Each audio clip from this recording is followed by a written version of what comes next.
All right, there we go. It's 9 o'clock according to the computer, so we'll go ahead and call this planning commission meeting into session. Everyone is here today. Lori is on Skype. Everything will have to be done via roll call vote today. Ron Buskerud is here in place of Deb Hadcock. They had swapped around a couple of different times, so Ron's here. Approval of the first item on the agenda is approval of the minutes. Has everyone had an opportunity to review them? Is there any corrections, any annotations, or any discussion on that? If not, I would entertain a motion to approve. So moved. Second. Motion and a second. All in favor signify by saying aye. Jerry with a Aye. roll call vote. Sorry. Lori, Aye. Rich, Aye. Ron, Aye. Travis, Aye. Kathy, Bill, Aye. Sunny. Aye. All right, that takes us to the approval of today's agenda. Are there any questions or concerns about today's agenda or any changes? If not, I would entertain a motion to approve. Move approval. Second. Motion and second. All in favor signify by saying aye through roll call vote. Lori, Aye. Rich, Aye. Ron, Aye. Travis, Aye. Kathy, Aye. Bill, Aye. Sunny. Aye. All right, for the audience, just today, just so you know that there's a copy of the agenda on the back bookshelf if you don't already have one, so you can see what items we're going to be discussing today. PJ, Ready? I'm ready for you. All right.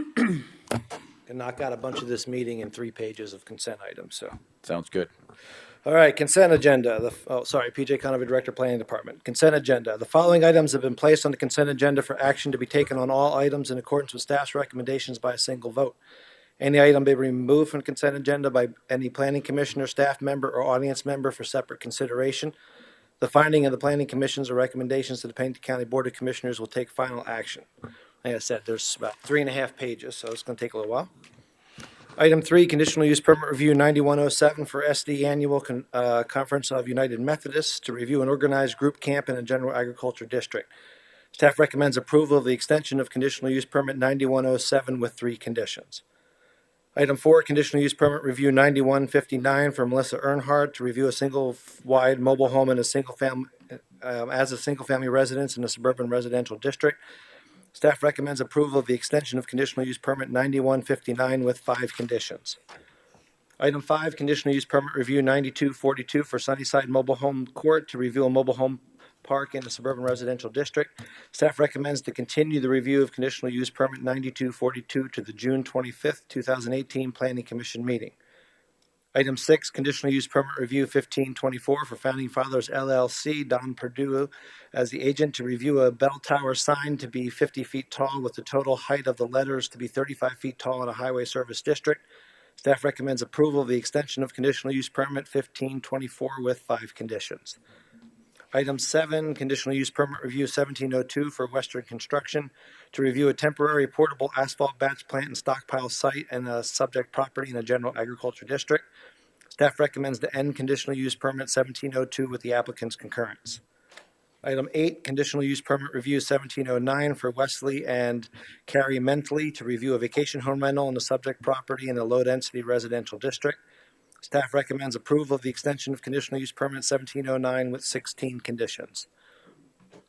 Item 9, conditional use permit review 1714 for David and Laura Jones to review a recreational vehicle to be used as temporary living quarters while building a single-family residence on the subject property in a low-density residential district. Staff recommends approval of the extension of conditional use permit 1714 with 9 conditions. Item 10, conditional use permit review 1746 for Matt and Donna Bowen to review living in an existing residence while building a new single-family residence and on the subject property in a general agriculture district. Staff recommends approval of the extension of conditional use permit 1746 with 11 conditions. Item 11, conditional use permit review 1801 for Ron Weifenbach to review a review for a temporary permit for retail sales of Class C fireworks in a general commercial district. Staff recommends approval of the extension of conditional use permit 1801 with 10 conditions. Item 12, conditional use permit review 1805 for Harry and Rosie Hilgeman.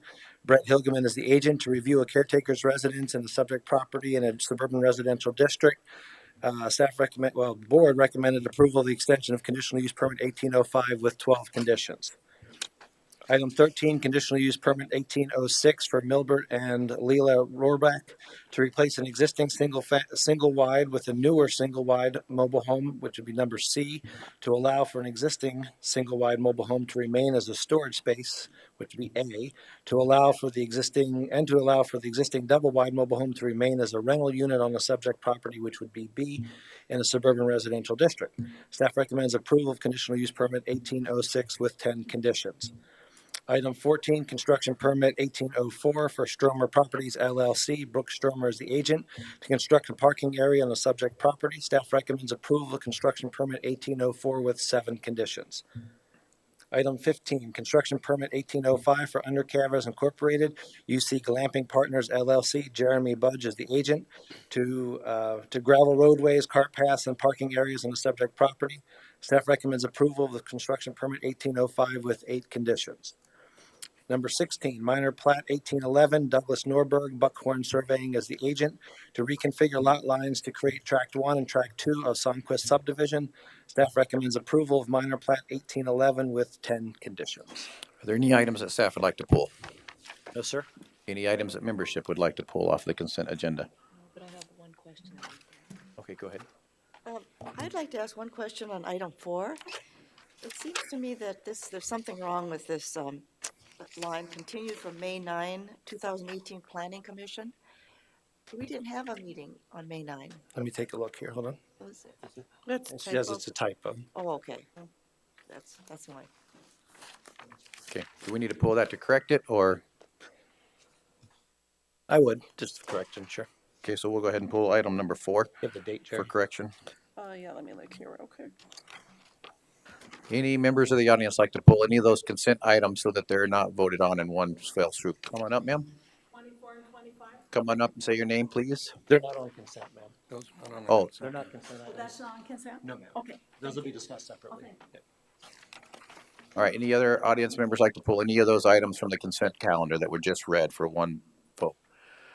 All right, seeing none, that leaves our consent calendar with item 3, 5 through 16, and our regular agenda is going to be 4, 17 through 30. I would entertain a motion for that. So moved. Second. Motion and second. Any further discussion? Seeing none, all in favor signify by saying aye through a roll call vote. Jerry? Lori? Aye. Rich? Aye. Ron? Aye. Travis? Aye. Kathy? Aye. Bill? Aye. And Sunny? Aye. Motion carries. That takes us to item number 4 Thank you. to make the edits. And we can just do right? Yeah, just make the edits. Jerry was looking up the date. Okay. May 8th. It is May 8th, was that one? That's what you guys are saying? Or the I don't have 7th? the calendar with me up in front. Wait, this is our first meeting in May. It's April 9th. It's supposed to be. April 9th. April 9, Thank you. okay.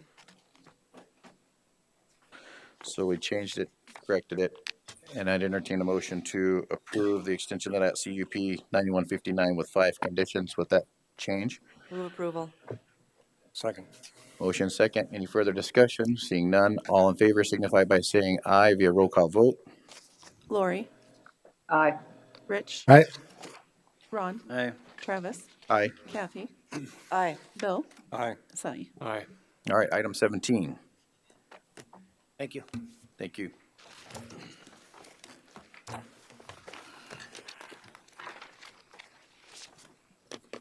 Good morning, Amy Rittering, Planner 1. This is agenda item number 17. It's a major planned unit development amendment, PU 1801. This was last before you, April 23rd. I'm going to briefly go over this with you because this is the 5th time you guys have heard it. So, Thank you. not a problem. Just to reiterate, the proposed recommendations, staff will be recommending denial of major planned unit development amendment with the option that should the planning commission motion for approval, staff also is recommending 9 conditions for the planned unit development with an additional 19 conditions specifically for lot 43. Specifically for lot 43, the zoning history, the first condition for PU 04-10, condition number 1 has lot 43 specifically containing 1 single family residence and 1 picnic shelter. which the applicant is wishing to amend and change it to one vacation home rental. This was routed through the interdepartmental review process. The fire administrator did make mention that under no circumstances the structure is suitable for 18 people to sleep in, and did make mention that that a structure larger than 3,600 square feet needs to have a sprinkler system. So that was part of the interdepartmental review process. So for the updates, April 23rd, staff received photos of the completed address numbers posted on the mailboxes. On April 25th, the applicant did email photos posted on the residence, which is towards the back, but it is, I'll get to it right now. There it is. So all of the residences are, or the addresses are posted. On April 27th, staff received the updated parking map indicated on the slide and also in the staff report. Per Department of Equalization records, the spaces in front of the 2-car garage is 30 feet, and the applicant is designating this area for 3 cars. Staff is concerned with the space allocated and blocking the roadway from this location, as indicated per this photo blown up and also in the staff report. Staff also has concerns for the remaining parking areas, as the area to the south of the residence is located in a large rut from the driveway here. Also, further down the driveway, it's indicated to be flagged for an on-site wastewater treatment system, the expansion to accommodate the 7 bedrooms, which also is raising concerns that the on-site wastewater treatment system will be driven on or parked on. May 1st, the variance VA 1803 to allow a 7-bedroom vacation home rental was denied by the Board of Adjustment. During the meeting, the applicant stated that he would only utilize the 5 bedrooms for the vacation home rental. In an email from the applicant dating February 26, 2018, the applicant stated that the unit could be used as 2 separate VHR units. This email is included in the staff report. According to Pennington County zoning ordinance, vacation home rental is defined as any dwelling unit that is rented for pay or other considerations, leased, or furnished in its entirety to be public on a daily or weekly basis for more than 14 days in a calendar year and is not occupied by an owner or manager during the time of rental. Staff has concerns now that the variance has been denied, that the applicant will rent the subject property as such based on the previous statements from the applicant. Per the fire administrator's comments from the interdepartmental review, it's recommended that the residents include a sprinkler systems based on the precedent sent from previous applications that have come before the Planning Commission as well as the Board of Commissioners. With the change in use that has come from this request, that's where those comments have come from. It's going from a single family residence that was accommodating a smaller amount of people consistently and expanding now to potentially accommodate 18 people. While this is not a plat request, the request is changing significantly and could warrant additional safety measures such as the sprinkler system request. On May 2nd, staff was contacted by Western States Fire Protection Company regarding the subject property. At the time of writing of the staff report, we still had not received any pending official review or write-up from this agency. However, they did go to the subject property, and they did make contact with both myself and Jerome regarding the property, and from my knowledge, it's still in the works. Based on the initial intent to rent this unit as a multifamily dwelling unit vacation home rental, the parking allocation issues and safety concerns, staff will be recommending denial. Should the Planning Commission choose to approve major planned unit development amendment, staff recommends the following 9 conditions for the entire planned unit development and an additional 19 conditions listed on the next 2 pages. All right, thank you. Any questions for Amy? All right, seeing none. Any audience members like to speak on this item? All right, come on up, sir. Come up to the mic, give your name. My name is Diane Wynia. I am part of the group, the Deerfield Cabins LLC. The things that we had worked on, the first thing that I'll address is the parking issue. At the meeting the county commissioner meeting, the county had said that we had sent in pictures and that was satisfied. They didn't have any other objections to that at the time. As far as the objections right now, the driveway area is 30 feet wide from the edge of the driveway to where the porch begins. And so that's all possible parking area in there. And that doesn't cut off any of the road. The other parking would be, if you can see, there's some white, I don't know if that's in this picture or not, but up toward the house is there, yeah, right in this area here.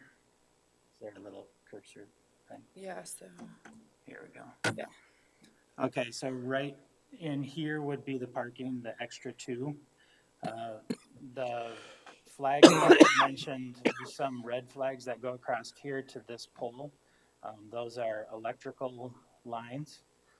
The wastewater field is located, he had to find all four corners of it. It's about approximately here to here. It's all dug up right now. If he expands it, his expansion probably will be still about 40 to 50 feet away from where even the bottom parking could be. So these red signs here, these are electrical lines. We don't come up to, the parking would be about here, it would be the front of it in this area, so it wouldn't cross the electrical lines there. And then this is the wastewater treatment. And then those other two parking spots, which we're not proposing to use because that's not, we don't want to use it as the 7-bedroom, and the county has voted against the 7-bedroom. So those, we wouldn't put any parking spots in that bottom area there. So to clarify, So this one here wouldn't be a parking area. okay, so to clarify, when you went to the Board of Commissioners, they've denied your variance, correct? For Correct. 7. Yeah. And so, the county mentioned that we had said something about using it as 2 units. In February, we had done that because we were kind of exploring, we said that, because we were exploring the idea of would that change anything as far as what we needed to do requirement-wise. After that time, I communicated to the county that when they said we would have to go through another set of paperwork, I said I didn't want to do that, didn't want to use it as a 2-unit. I have no desire to use that as a 2-unit rental at all. So that is not, that was just an idea that maybe it would work, but it was never an intent and never anything that we were looking at doing. So as far as the fire protection, they had contacted me after the last meeting that we had on the 23rd or 30th. I forget when that meeting was. But they had recommended that I get in contact with Western States Fire Protection with regards to the sprinkler system, that they could conduct an evaluation on the property. So the next day I contacted them, and on Friday they went to the house.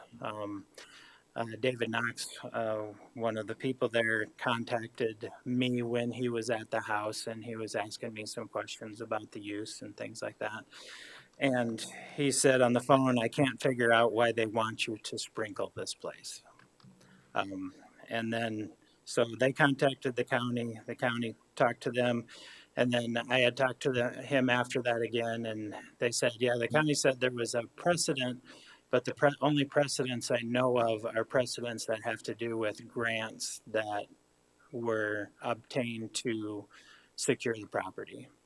And so the grant required that happen. He said, you don't have any grants or anything like that, do you? I said, no, this is just a straight out deal. And so then he said, yeah, I'm not sure what the reasoning is for this. I haven't seen this before.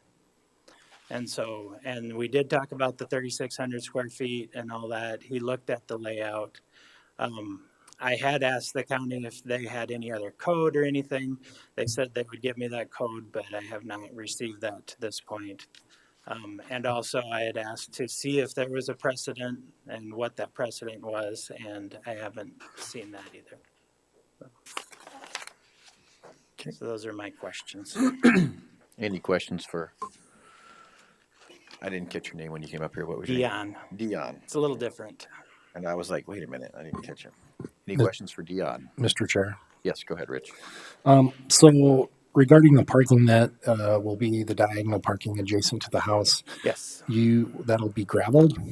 Yes. You're not expecting the guests to park on the grass then? No, it's pretty much gravel now. It's just a little bit of vegetation there, but it would be gravelled. And then the that rut that was mentioned, In the driveway? if I can find here, that rut is right here, and it's not at that parking area. It comes around that parking area on the outside of the driveway, and then it cuts across. But we'd have that fixed. We're going to have there's a couple other little potholes in the driveway that need to be fixed as well. So when he would come and do that, we would have him put some gravel in those parking spots. So the major concern here is the number of guests in the house and the suitability for that. How will you prevent your guests from having more people there than what's recommended? We are using a property manager in the area, and she has, it's Black Hills Retreats, Sherilyn Groves, and I do have a copy of her contract that she has everyone sign. And she would make that contract, she makes it specific for each place that she rents out. She would make that contract very specific to that, how many people and where they can stay. You know, our plan is there's 2 bedrooms in the basement. We would just lock the basement or lock the bedrooms and just not have those used.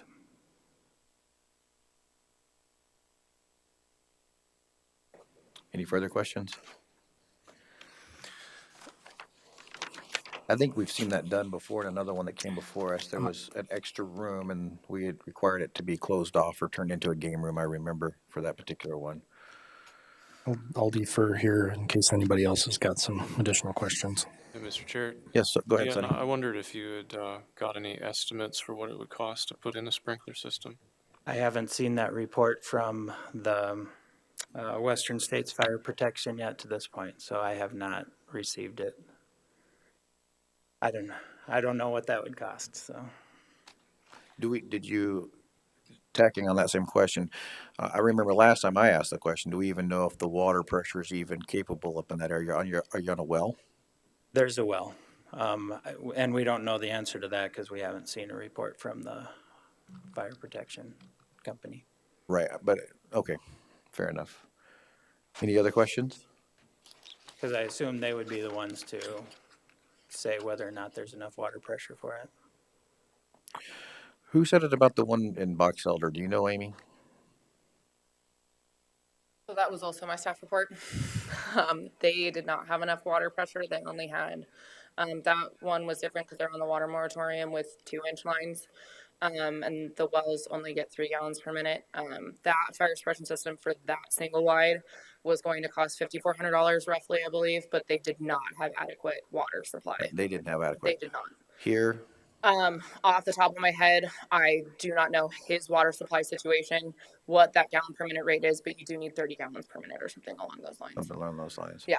A typical home is not required to put in a 30-gallon per minute well pump, correct?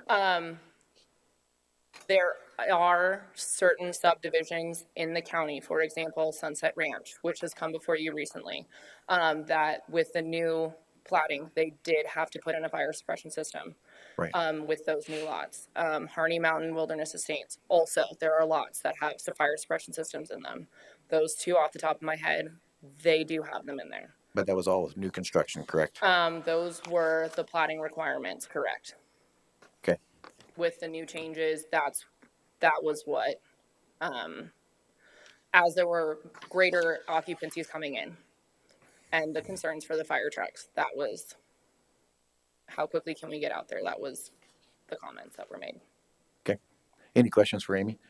Yeah, is one of the conditions 10 through 28, does it address the sprinkler system? Let me grab my stuff. Oh,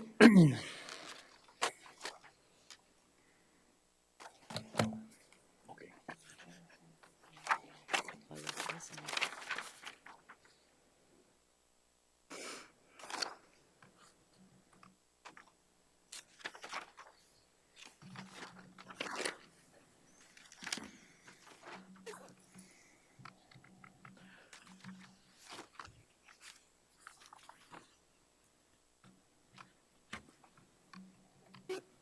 I do not believe it made it in, no. I see, okay. Okay. That was something that I did not make it in, no. Okay. Any further questions for staff or for Dionne? Mr. Chair. Yes, go ahead, Rich. So was the recommendation for the fire suppression system if it was going to have 7 bedrooms, or would you still recommend that with the 5 bedrooms? Is it in both cases? So that would be, Jerome's comments were any structure that is 3,600 square feet and larger requires it. Dionne's home is 500, or it's 5,100 square feet in its entirety. So based on where the locking is going to be taking place, how that mechanics are going to be done, all of that, because the basement is going to be finished, based on that, there was a potential for a game room down there. There's a large living room. What that's going to bring, I don't know. There's a lot of still questions. Okay. So that was what Jerome had said, and that's what's been approved previously. Any structure, 3,600 square feet. I'm trying to go through the list here and cross-check these in my brain. So the address numbers are done. The address posted on the residence, that's done. The parking spaces has been addressed. The 2 down below will not be on the septic system. That was your guys' concerns. Well, And then the next one was the drive. Can you discuss the driveway that runs adjacent to the parking in front of the garage? Spacing for the two is 30 feet. Designated for 3 cars. Say again, Rich, I missed that. Well, I'm trying to see here. I see a car and it's parked in the ground in the concrete in front of the garage, but it looks like there's the road that goes around that. And is that your guys' concern, is being able to come by that? correct. So that was the concern voiced from Jerome. So there's no turnaround. Once you get into this, once you get off Deerfield, there's no turnaround for his trucks. But can't they drive all the way around? Correct. So if that roadway does get blocked, there's no means for them to get out. There's no way to turn around. What is that to the south, right? We're underneath Google. What is that? So there's another residence, there's another turn that goes out to the other residence down here, but if you're coming up to this house with a fire truck or with an ambulance or something like that, that's where that was the concern made. Okay. That blocking here, bottleneck. Parking area. So that one was taken care of. So now the concern is the sprinkler system. All right. Which the sprinkler system, if we don't have a water, if we don't know how much his well can pump out, it's mandating it until we know that information is, we could mandate it, but if his well can't produce 30 gallons per minute and it's only at a 15 gallon per minute flow, then we didn't require the other individual to fix theirs, so. Right. So my question is it appears that they're still submitting information then regarding the fire suppression system. If we deny today, this gets denied, is there any way to push the pause button on this until Mr. Wynia has an opportunity to provide that information? We could just continue it until we could provide that information from the Western States Fire Protection. and see And what they're. would you be okay with that, sir? Yeah, it's a long process. So I've come out here. I have to travel about 6 hours each way each time. So I'm okay with doing that. This is number 4 trip. So Or it's denial. I mean, the question is to I know. you, do you want us to give you some more time to find that, or do you want us to deny based on the information we have? And with the fire suppression, are you guys saying that needs to happen? That there needs to be a sprinkler system in there? I'm saying the more information we have, the better. So for example, if you already have a well pump system that's pumping 15, but the requirement is 30 gallons per minute for the fire suppression system, then we have to ask that question, are we going to make you upgrade to that fire suppression system by making you upgrade your pump to that level too? You see what I'm saying? Okay, So there's more that's questions to be answered. right. And so you need the report from the fire protection company for that to happen. Okay. I would prefer that. Kathy, go ahead. Chair. It was my understanding, what you reported to us, that there really, this idea of requiring a fire suppressant system, a sprinkler system, really is there's no precedent for that, because right now the new construction that is greater than 3,600 square feet, is that right? It's a requirement, but this isn't new construction. Right. This is a change in use, and so the application would be to apply a rule from over here to here because of the change in use. But that's not stated anywhere that in ordinance or so on. Do I understand that right?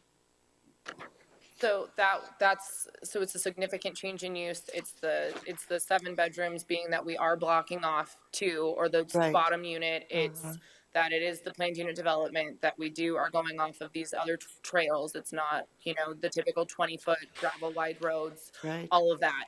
So that's where having this extra safety security feature kick in, that was the intent. Right. Okay. Based on conversations I have had with Jerome. Yeah. Yeah. Okay. So I do have you probably know this by now, but kind of an issue in terms of this.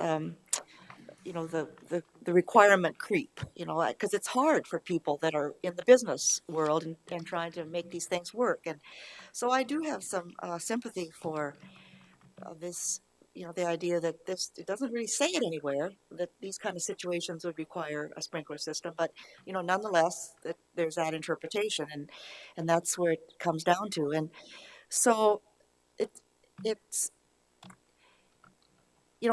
and once again, if now I'm switching gears a little bit, but if the parking issue, aren't parking spaces typically 9 or 10 feet wide? So 30 feet on your driveway, it would be sufficient for 3 cars, isn't that right? Aren't they typically 9.5? Yes. What?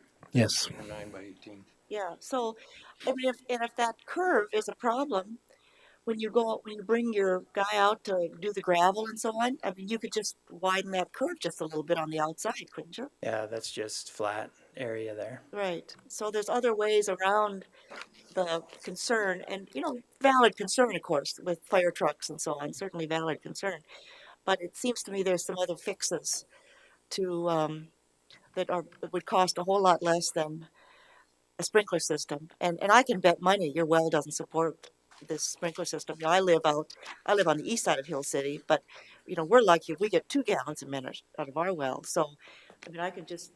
The water's not prevalent in this area unless it's really shallow and you're in the alluvium from the creek there, but which I doubt you are. And Don't know. yeah, so I don't know. I'm ready to approve it, quite frankly.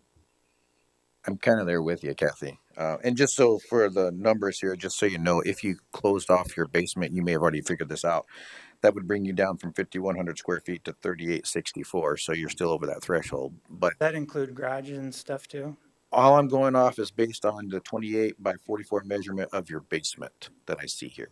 That's assuming all those numbers Yeah, are correct. it's 1232 a level. Yep. And then the garage area. So, yeah, 3,700 roughly for living area. Right. So that's with the garage at 576. So What's these are this from one? equalization. So the basement, main, upper And what's this? deck. Oh, the deck. because it's covered and it all gets included with equalization, Oh, the deck counts as the, because it's, yeah, covered. okay. The dwelling itself without the extra areas is about 3,700. Right. So if we approve this PUD with that, then what's the next step there, Amy? Goes to the Board of Commissioners. That just goes to the for Board the of first Commissioners reading. for the first reading for the major PUD. And I think I agree with you, Kathy. Even whenever I just replaced my well system, and I don't know the water out in that area, but I know mine, I just put in from a 7 gallon per minute to a 10 gallon per minute. And that's typically what a home.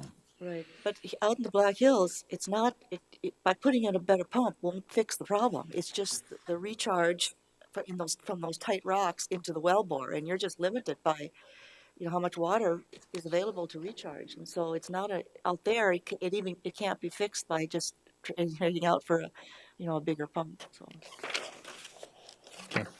Any further questions? Mr. Chair, I just Go ahead, feel Sonny. like I'll say that I'm for approval of this. The applicant is done or able to do all of these requirements except for the fire suppression issue, but he's not been able to get the estimate or the ability to confirm if it's even possible. I mean, it's a pretty heavy burden to be able to put in the fire suppression system as a retrofit and to change of use. Am I correct? There's no ordinance that's really explicitly stated that this is absolutely necessary? Go ahead, PJ. Yep. All these come from Jerome Harvey, our fire administrator, because he's tired of pulling bodies out of houses. Health, safety, and general welfare is where that comes from. We do have the precedent in the platting and subregs when someone is doing this. And the Board of Commissioners have approved to put fire suppression systems, sprinkler systems in homes over 3,600 square feet. That has been approved, and that is new construction. You actually even New have one construction. of those on the agenda today that you have to look at. Right. Because this is a significant change in use, and that's what Jerome let you guys know last time, that's what he's recommending.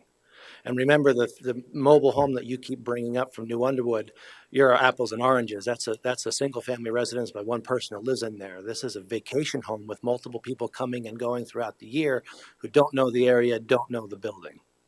So we're looking at the public's health, safety, and welfare. Yeah, of course. If this is a requirement that's known from the beginning and it's not even possible to satisfy, how do we even get this far? So if you can't get well, it's up to the applicant then to provide the information, which is what some of you talked about continuing for, not just blindly approving it, as I would say, without having that information that everybody says they want. If you can't do a sprinkler system, then I think the Planning Commission and the staff needs to work with the applicant to find some other means of fire suppression. What would your suggestion be there, PJ? Continue it, get the information, have more meetings, and find some other form of fire suppression, talking with the fire administrator. I was involved in the conversation that Jerome had with the governmental agency that the applicant's talking about, and we told him our side, of course, and he said, oh, that information is not what I was told originally. That individual on the phone said, of course, we support a fire sprinkler system, but that person mostly works on contracts. So given what his job duties are, he has to make a recommendation based on that, even though from a fire fighter standpoint, put the sprinkler system in the house. Go ahead, Kathy. Are you referring to the Western States Fire Protection Company? Correct. That's Yeah. After we received the information from the applicant that said, we don't understand why this was required of you, Jerome gave the gentleman a call, and I was in the office with him. And then that gentleman also works across from some state employees that Jerome works with quite closely as far as mitigation of the properties, taking down trees and putting up perimeters and things like that. So this was the first time really that he was involved with anything in the county, so he didn't understand the history. I see. Where is he resident from? The Where is he fellow you resident talked to? from? Yeah, is he local in Rapid Local. City? Yeah. Okay. Any further questions? I did EMS response to fires and EMS, life, saving situations for 22 years in the Air Force. Every situation is going to be different. Yep, there's places where you bring those trucks in and you figure it out when you get there, and you figure out how to reposition your vehicles and things of that nature. I'm not saying there's, sometimes there are loss of life, and then, a lot of times everyone gets out. If you have the signaling system, if you have, your smoke detectors, your CO2 detectors, if you have fire extinguishers in your rooms, you definitely have a reduction in possibility of having a fire spread, and you have the capability to put it out by yourself. That's just my experience on it. I understand where Jerome stands from the county side of things. He wants to make sure that everyone's is safe throughout the county in that, based on the significant change from being a single family dwelling to a business operation. That's what it's going to be.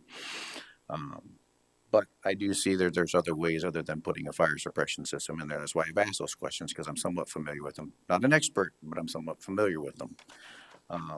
My intention is, or at least I agree, I think at a minimum it should be continued.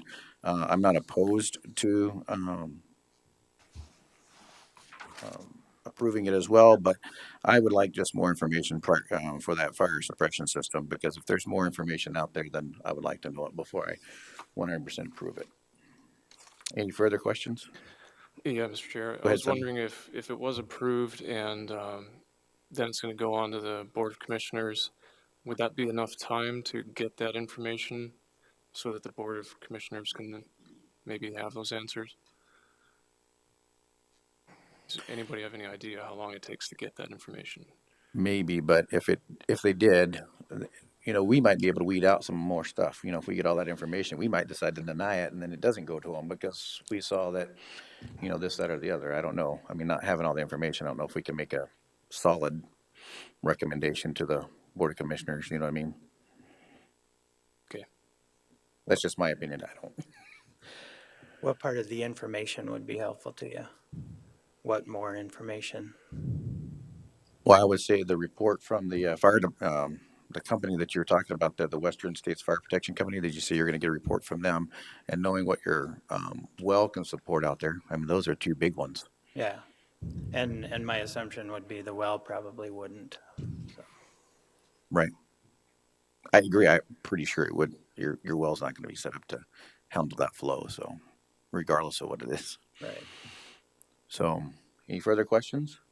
Mr. Chair, Yes, go ahead, Bill.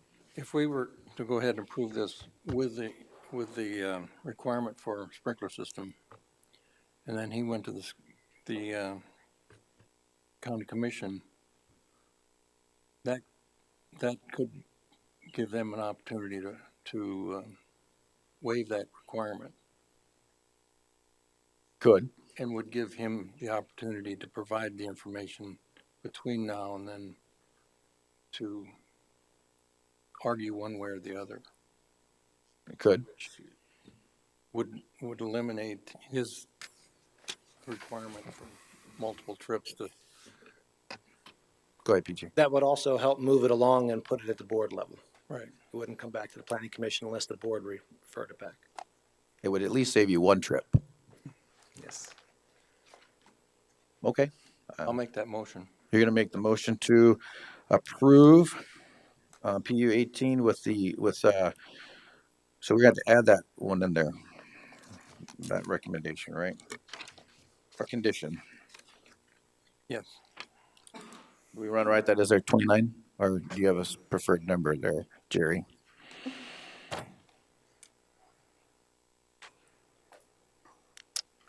We could probably put it up like number 26. And then the other ones would move down just a little bit. As item number 26, and then move everything else down one. What do you guys want it to state? What do you want to see on there, Bill? Pardon me? What do you want to see in there for?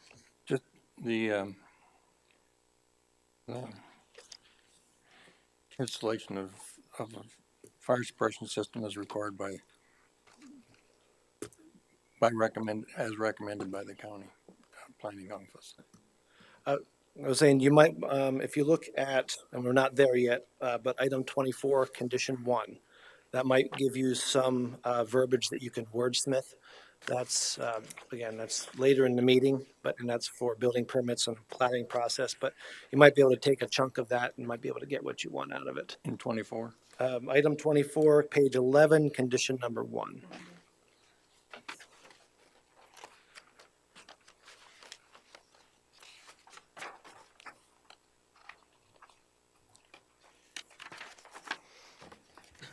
said page 11. Yeah. Page 11 of 11. 12. I see it.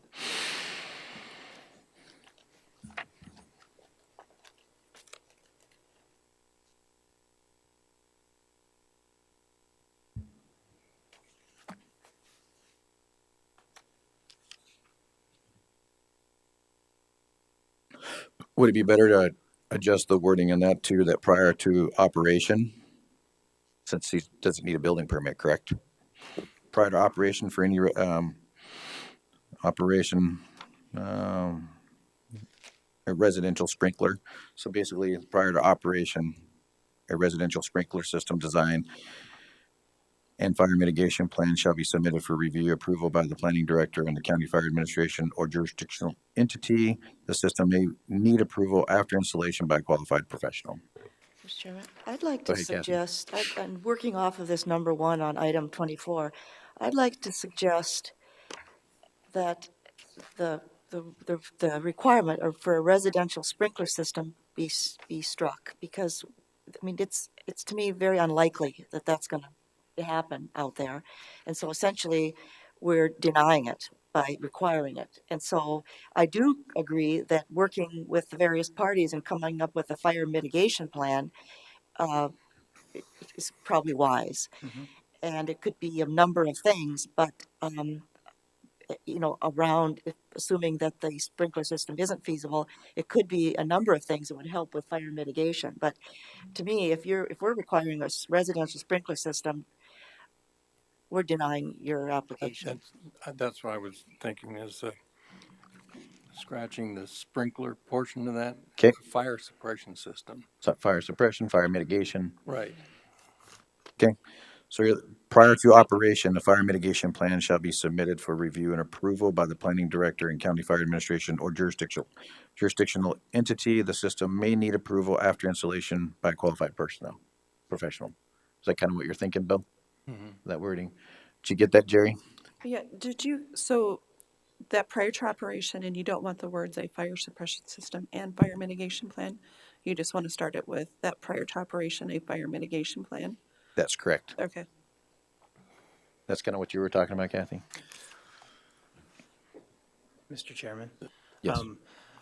My concern with that would be that we've already heard today that if it's approval by the planning commission and the fire commissioner, that they are not in favor of that. And so getting approval of that in that wording would probably not happen. But giving you the time to get the other information so you can present a better plan to them, letting them know that I can't put a sprinkler in, or I can, because of my well pump system, I can't meet this requirement because this is not out there. This isn't feasible. Because if they say that you have to have a sprinkler system and then you can't pump it out, and they say, well, then that means you got to buy, 260,000 gallon water, you're going to say that's an absorbent amount of cost. I mean, I can't walk through all the possibilities to argue your point. I'm just giving you the tools so that you can go and collect all the information, and you've got some time to do that. Yeah. Or we are. I shouldn't say I. And I do appreciate that time. That what it sounds like is just that it's another way of saying it's going to be done. So in some way, shape, or form, there's going to be something that's going to probably have to be done because you're over 3,600 feet and you're going to have people in there. So the question is, what is feasible with what you have to work with up there? Make sense? Mm-hmm. Yeah. Any further questions? All right, so. Can I make a recommendation about that condition? The last sentence that says the system may need approval after installation by a qualified professional. Can we change that where it says the system to the plan? Because the system refers to the sprinkler system, and we're not putting a sprinkler system in, we're reviewing a plan. That's a good idea. Is that? System to the plan may need approval after installation by a qualified professional. Or just take it out altogether? I would suggest just take it out. Yeah, just take it out. Make perfect sense. All right, so your motion is to approve with 29 conditions, PU 1801. Is everyone aware? All right, is there a second? Second. Motion and second. Any further discussion? Seeing none, all in favor signify by aye with a roll call vote. Jerry? Lori? Aye. Rich? No. Ron, Aye. Travis, Aye. Kathy, No. Bill, Aye. Sunny. Aye. 2 noes. 2 noes. 5 to 2. Motion carries. All right. Can you just, what was the motion that was approved? The motion is that we approved, they recommended denial, but if we approved, they gave 28 conditions. We accepted those 28 conditions, plus we added the fire mitigation plan that we just talked about. Okay. Does that make sense? Yes. Which means it gives you, when is it going to be heard of the Board of Commissioners, Jerry? June 7th. It gives you until that time to get all your information. Okay. Okay? Is there a way to get on a different meeting schedule? I have a daughter getting married on June 7th. I'm so- sure you can talk to PJ or someone after that, and they can All work right. on that one. And you know, if you got a long ways to go, you can get a hold of Skype and come in too. Oh, okay. So you don't have to drive here. I mean, it's the same difference. And that's a possibility? Yep. That would be great. Yeah, my wedding is actually in Arizona. I heard you guys talking about Arizona earlier, so. All right, thank you, Dionne. Lovely. Wear your shorts. Yeah. Item number 18.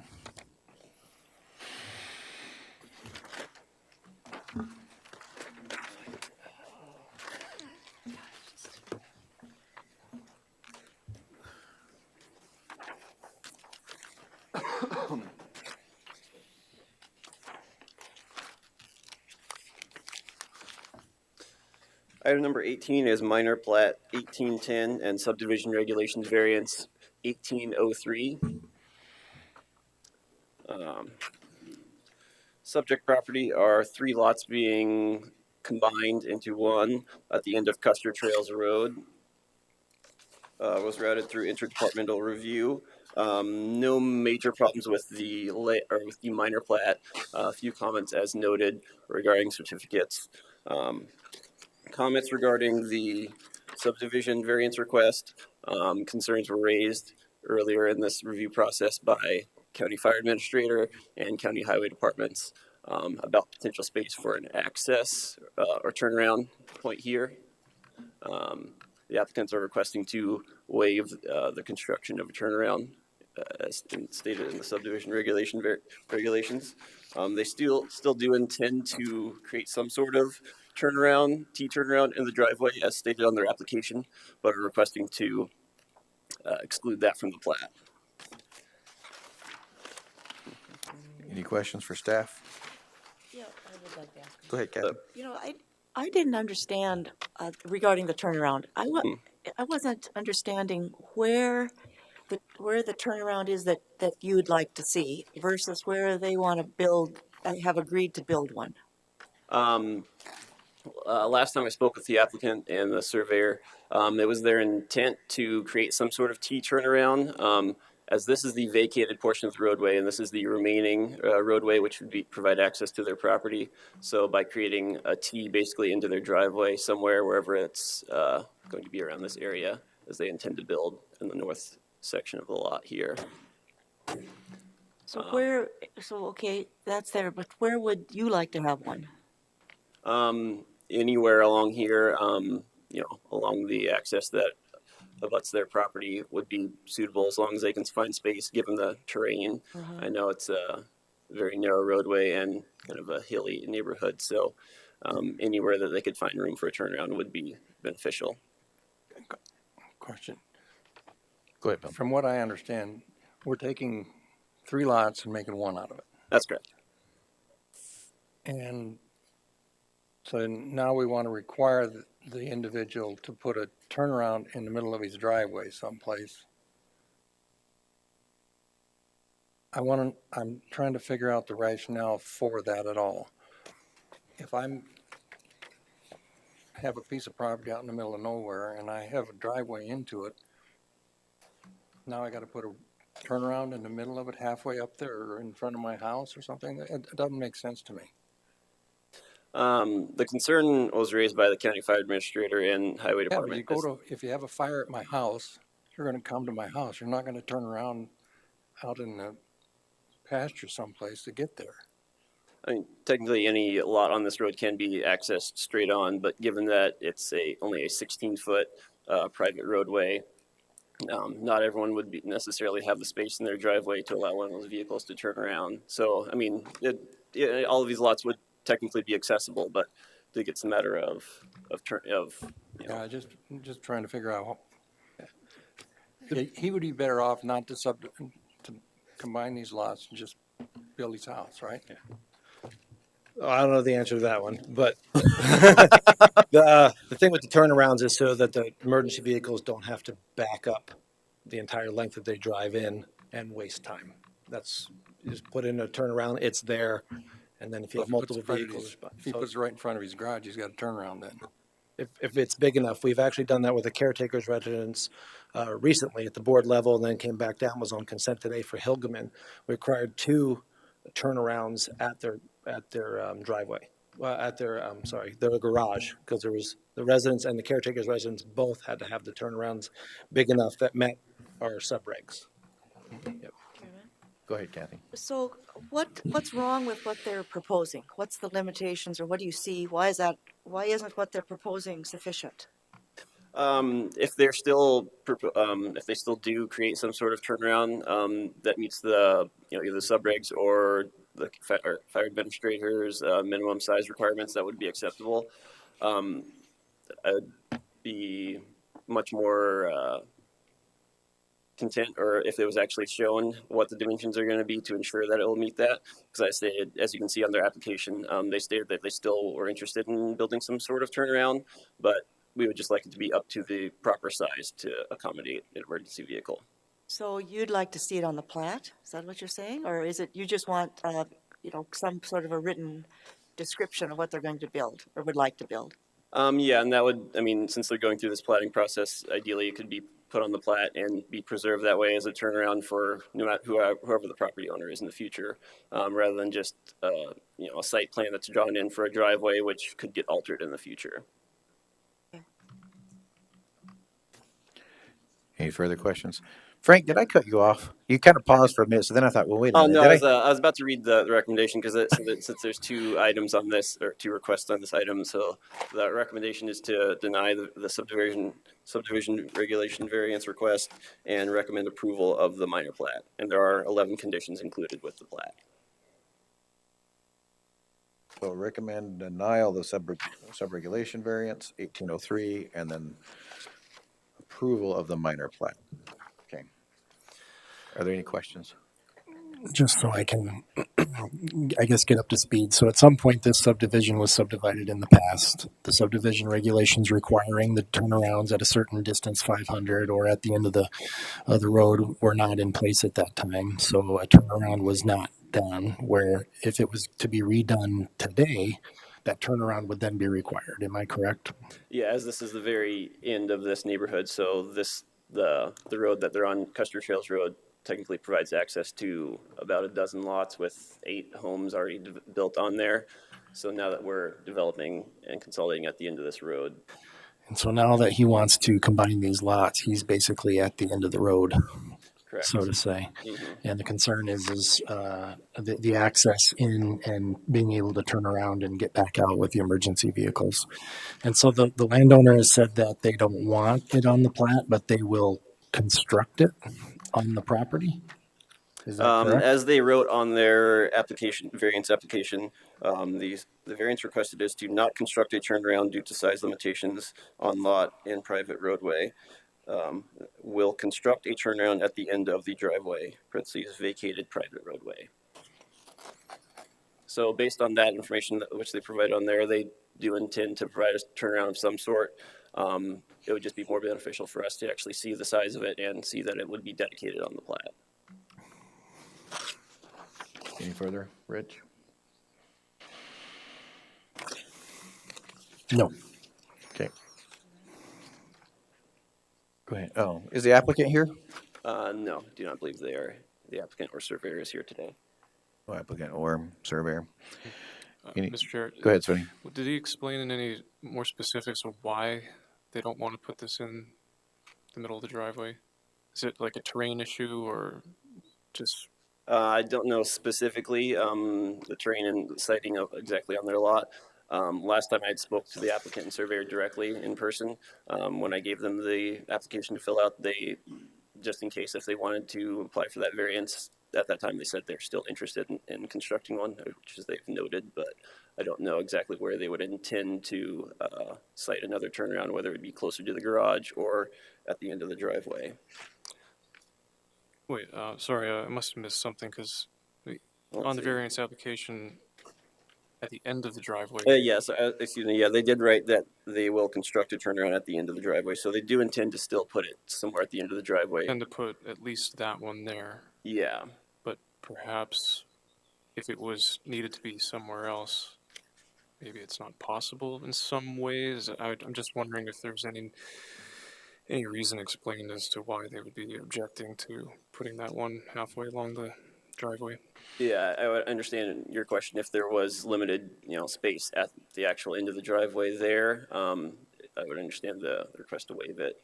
But that's still where they, according to the application, where they've written where they would like to put one at the end there. We just don't know if there's a specific reason why they wouldn't put one along the driveway. No, I don't have any other. Just a request so far. Yeah, I don't have any other information than what they've provided there. Mr. Chair. Go ahead, Rich. I'm sorry, Sonny, did I cut you off? No, go ahead. So, you were recommending denial on that subdivision variance, and it's in here, but we would approve the plat without the turnaround being dedicated on the plat? I believe the way the conditions are written that all the subdivision regulations must be met unless a variance is approved otherwise. So before a final plat could be recorded, it would have to have that turnaround included on it without a variance approved for it. Okay. All right, thank you. Is that all you have, Rich? Yep. Any other questions? All right, so current recommendation, we have two different items to make a motion on. Recommendation for subdivision regulation variance SV 1803. Staff recommends denial for the subdivision regulation variance 1803. So moved. Second. Motion and second. Any further discussion? Seeing none, all in favor signify by saying aye with a roll call vote. Jerry? Litzen. Lori. Aye. Rich. Aye. Ron. Aye. Travis. Aye. Kathy. Aye. Bill. Aye. Sonny. Aye. Motion carries. That leads us to recommendation for the minor plat PL 1810. Staff recommends approval of minor plat PL 1810 with the following 11 conditions. So moved. Second. Motion second. Any further discussion? Seeing none, all in favor signify by saying aye with a roll call vote. Lori. Aye. Rich. Aye. Ron. Aye. Travis. Aye. Kathy. Aye. Bill. Aye. Sonny. Aye. Motion carries. Takes us to item number 19. Thank you. Item number 19 is conditional use permit review 1627. It was last seen before you on the March 26th Planning Commission meeting. At that time, it was approved with 3 conditions.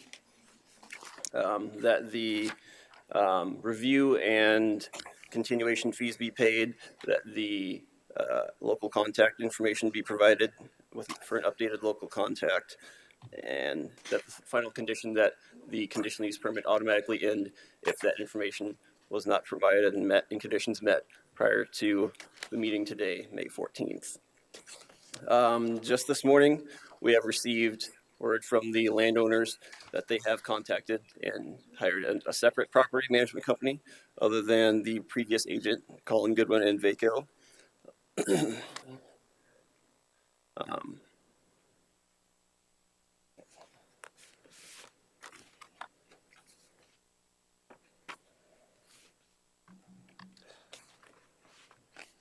So as of this morning, we do have a local contact for this property.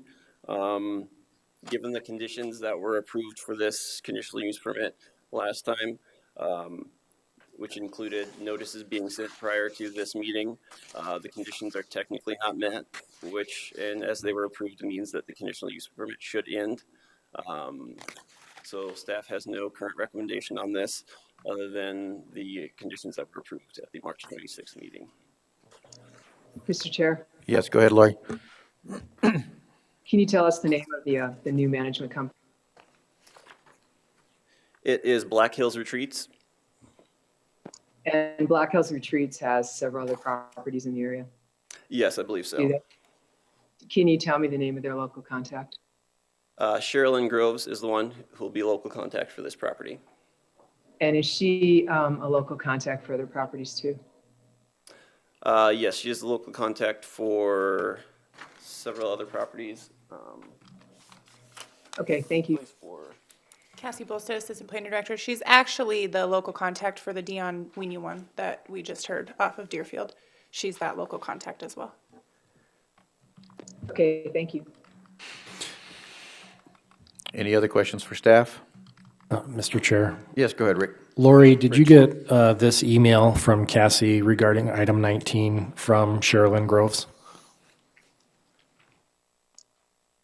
Did she send it this morning? Yeah, it was just this morning at 5 in the morning, it looks like. No, I didn't check my email before Okay. this meeting. Would it be beneficial for Lori to hear this? Or for me to read this? Oh, yeah, go ahead, Rich. Cassie, I am writing in regards to the property located at 24003 Pink Cabin Road, owned by Jean and Carlin Vanderwart. The property owners were unaware of the issues with the conditional use permit until they received the information sent in the mail on Friday. I have been contacted by the homeowners, and my property management company has entered into an agreement to manage the property for 2018. I have also agreed to be the point of contact, and I have attached the completed form. I am also willing to assist the property owner in contacting the required surrounding property owners and providing my contact information if the list could be provided to the owners and or myself. The owners do plan to attend the meeting this morning, and I am going to call this morning. So she wrote that this morning, Lori. So since they do have that contact, they actually have a whole new company representing them. The question I would have is if we end it, then it's going to make them start the process all over again. Is that correct? That would be correct. So can we either continue it so that there can be conditions set up so that we can move forward with approval and with conditions as we typically do? Or is there some other recommendation staff would have at this point in time with that, since the property owner seems like they've done what they needed to do to make sure they're represented appropriately? Yeah, the property owners have been notified of the situation and are here in the audience today. Staff doesn't have another recommendation on this based on, as I stated, based on the conditions of approval before. Technically, that would make them apply for a new conditional use permit. If we ended. Yeah, if it was ended, to start the process over. Now that they do have a local contact secured, they would be required to send out notices prior to any rentals of the property, which I believe, which I've seen online, would be late June is the first one booked. Okay. Mr. Chair. Go ahead, Rich. I'm inclined to continue this item. It looks like the previous management company is somewhat non-responsive based on some of the items here, and if they have got someone new under contract, I think that we need to follow the rules. The new contract company needs to send out the notice letters and get all of that stuff done, so all of the I's are dotted and T's are crossed, and then this can come back at the next Planning Commission meeting to move forward. President, any other questions? Will the Is that a motion, Rich? hold on, just to see if the property owner Comment would at like this to. point. I'll hear from the landowners. If the landowners would like to speak on this item.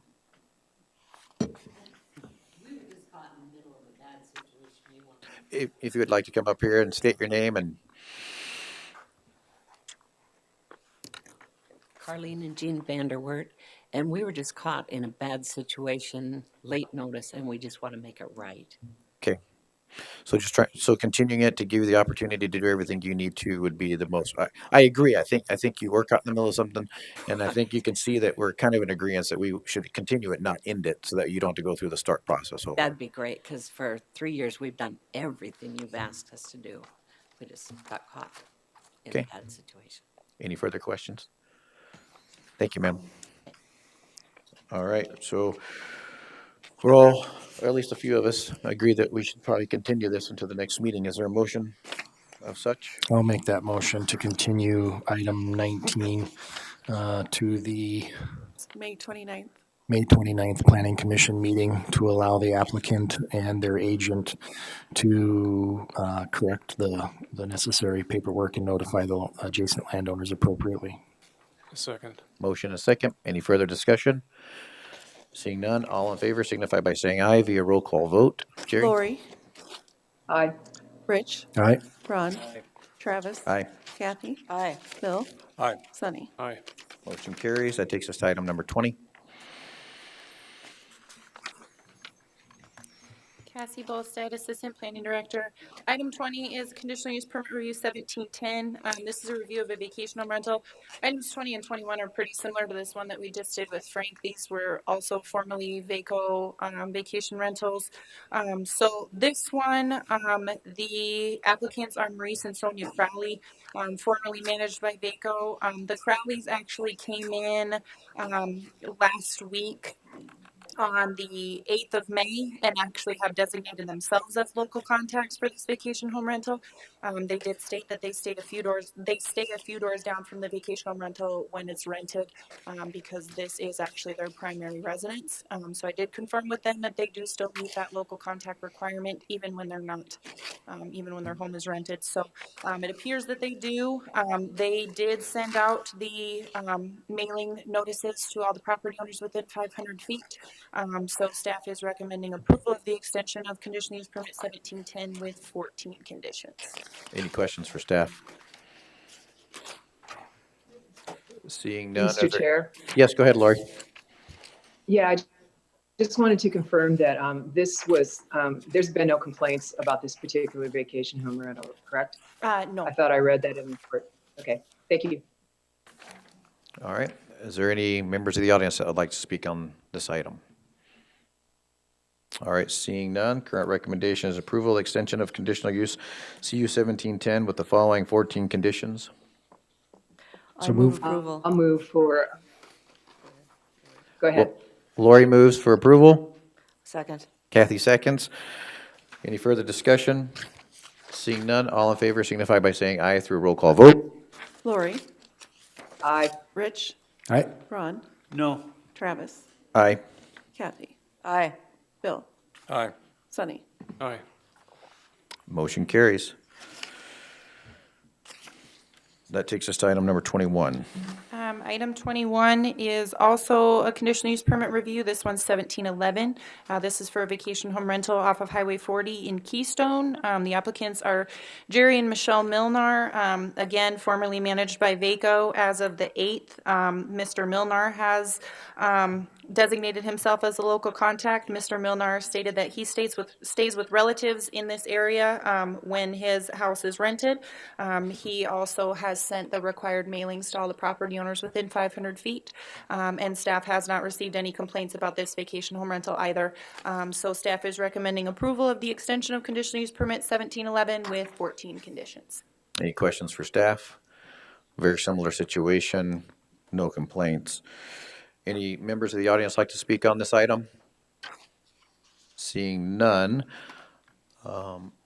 current recommendation is approval of extension use permit 1711 with the following 14 conditions. I move approval. Second. Second. Motion and second. Any further discussion? Seeing none, all in favor signify by saying aye via roll call vote. Jerry? Lori, Aye. Rich, all right, Ron, Aye. Travis, Aye. Kathy, Aye. Bill, Aye. Sunny. Aye. Motion carries. Takes us to item number 22.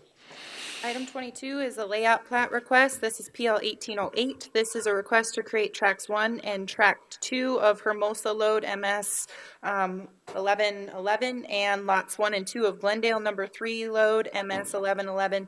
The applicant is TDG Real Estate, Michael Gennaro. The surveyor is Buckhorn Surveying. As this property currently exists, it is two existing lots divided by an existing road, Oak Meadows Road. They are all zoned general agriculture district at this time. The special flood hazard area is not studied. All of Hermosa Load is 4.6 acres and currently vacant. All of Glendale Load number 3 is 6.01 acres and also currently vacant.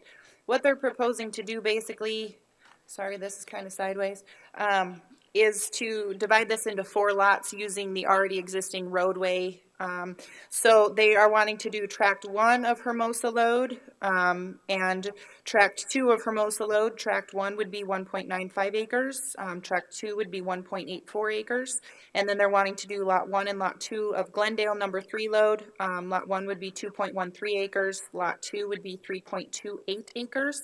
None of these proposed lots will meet the minimum lot size requirement for general agriculture districts, so they will be required to rezone or do lot size variances on this.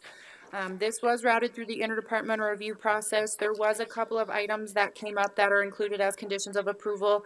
The county highway department wanted to see a shared approach for the 2 lots on the south side of Oak Meadows Road and access to the 2 lots on the north side. They said should be from the already existing access easement if possible, or another shared approach to limit the number of access points onto Oak Meadows Road. Let's see here, the Register of Deeds did want some corrections done with regard to the plat heading. They want it to be lots 1, 2, 3, and 4 of general subdivision rather than the tract 1 and tract 2 and then lot 1 and lot 2. The Department of Equalization proposed that this be a 2-page plat as it was kind of difficult to read and to allow for spacing of the appropriate stamps and things along those lines.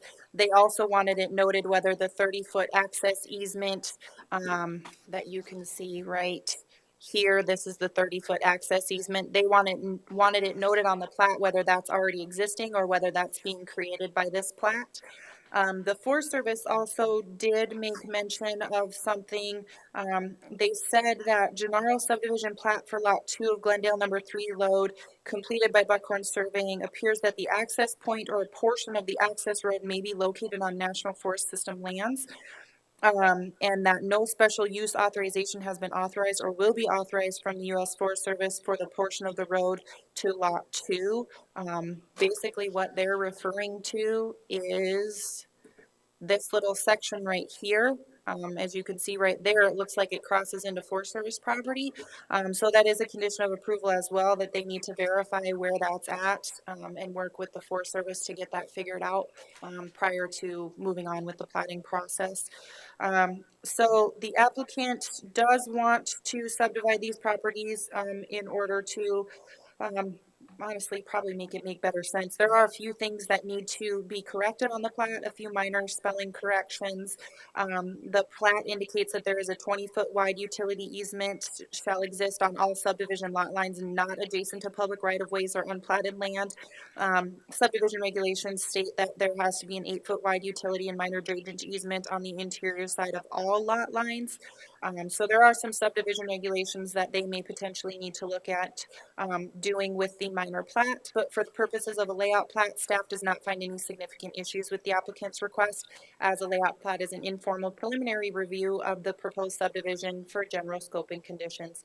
So staff is recommending approval of layout plat 1808 with 18 conditions.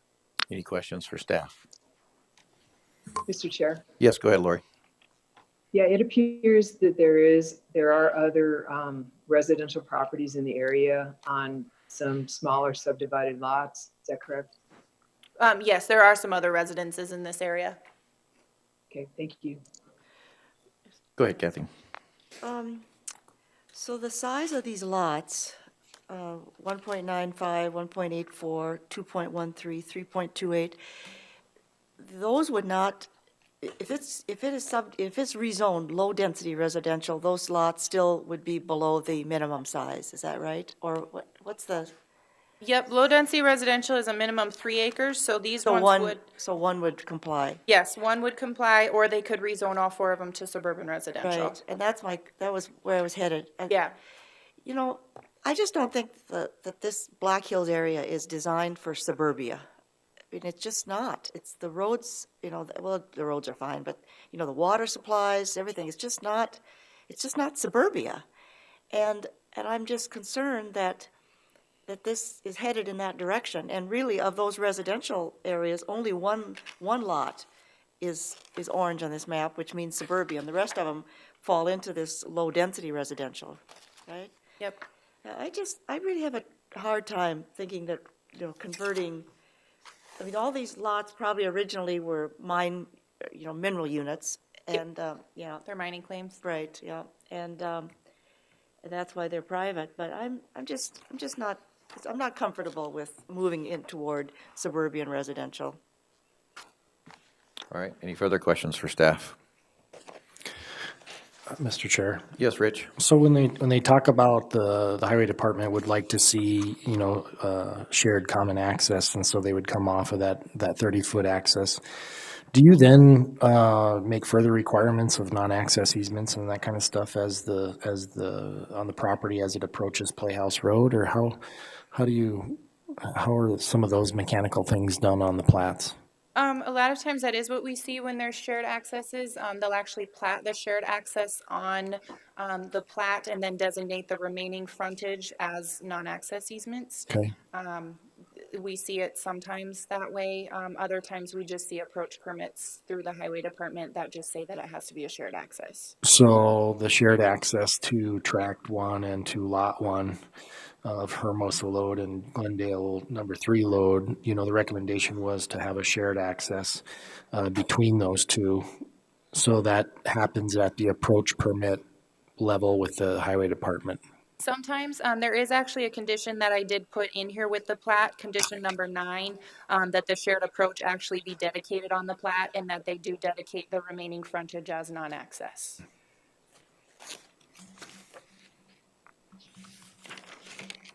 Because I will vouch for that intersection right there with Playhouse Road and Oak Meadows Road. The site distance there isn't overly great. I actually almost missed Oak Meadows Road when I was driving out here because you kind of come up over a hill and snuck up on me. Any further? Okay. Any further questions? No. All right, any other questions from the membership?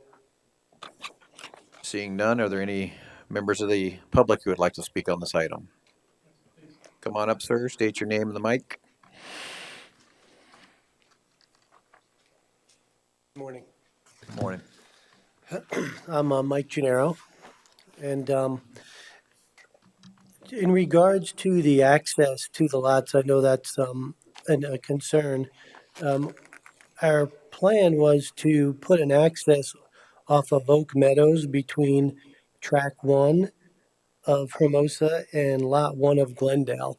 That would be a shared access for both of those lots. And then the road on the other side, the north side of the road, that road is existing, and that access gives us access to the other two lots over there. So we would only need to request one access on the south side, a shared access for those two.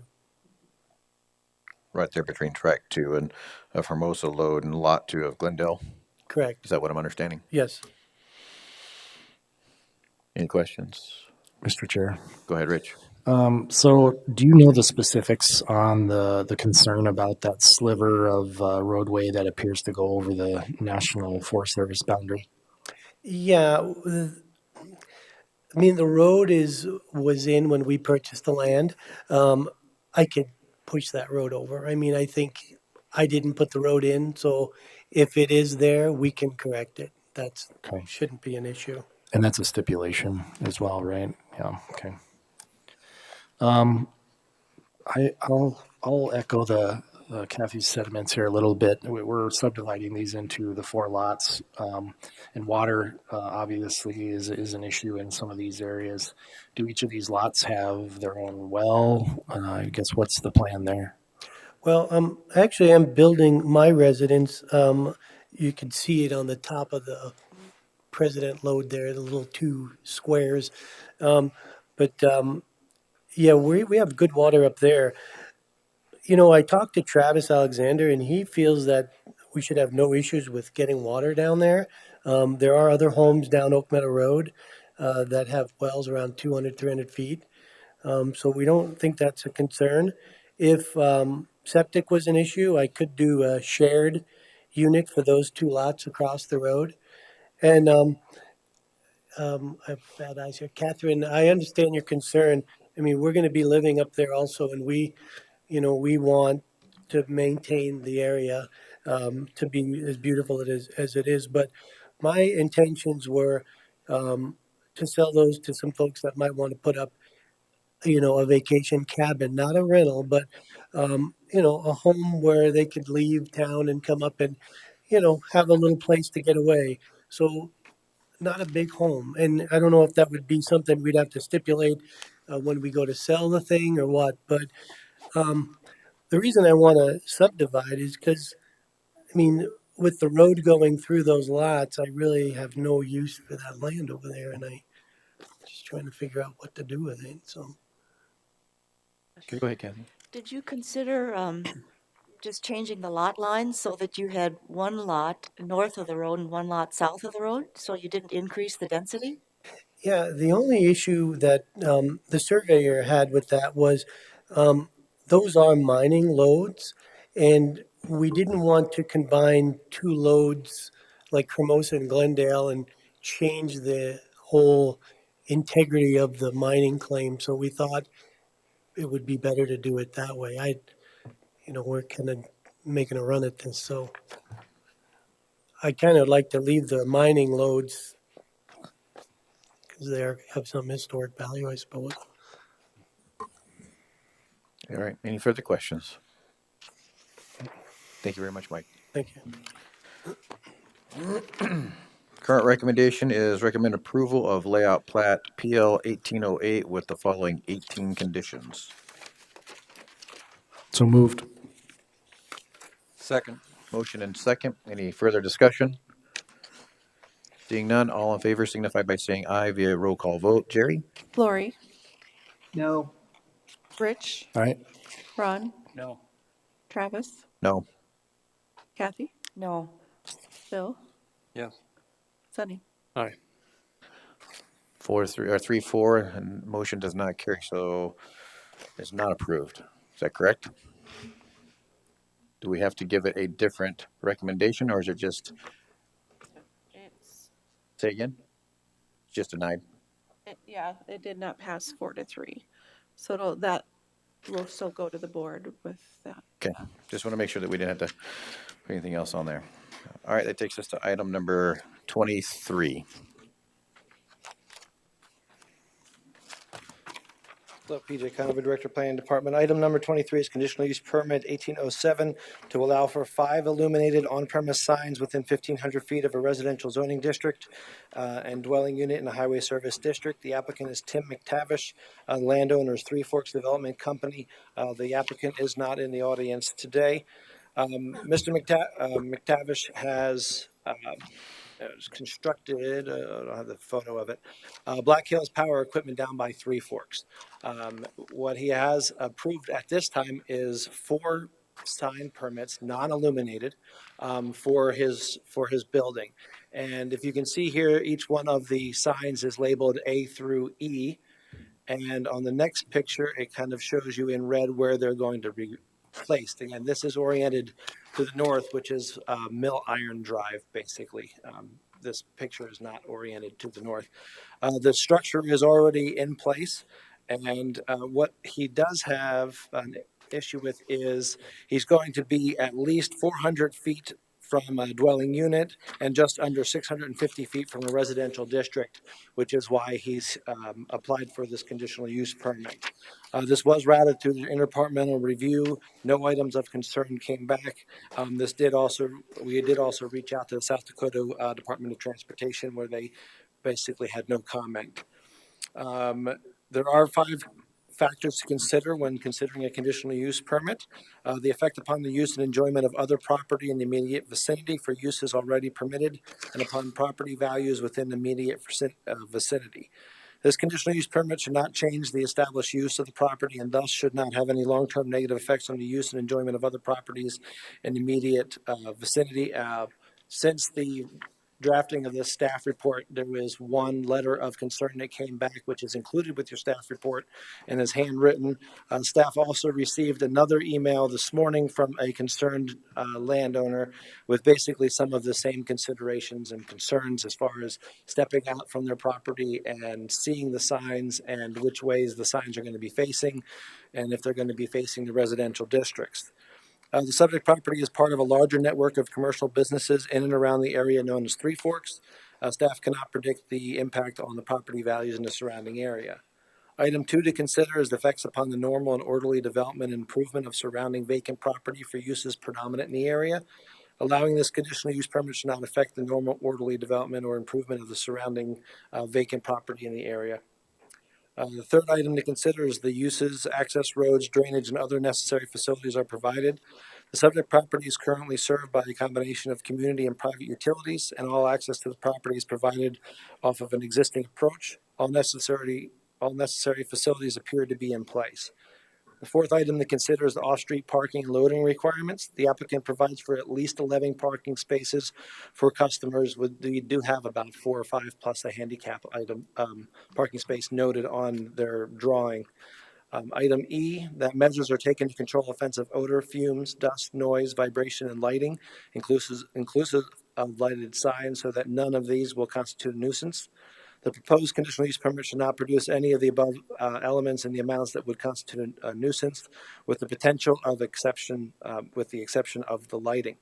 The applicant should also take care to ensure the illumination of the proposed sign should not cause a nuisance to the neighbor or a danger to motor vehicles on the roadways. One item that came back, this is in reference to the email that came in this morning. It sounded like the applicant had told this gentleman that he was only planning on illuminating 4 of the signs, but he applied for an application for all 5. He does, again, have 4 non-illuminated sign permits approved now, has not applied for the 5th, which is D, which is actually facing to, let me see, I'll just draw it on here for you. So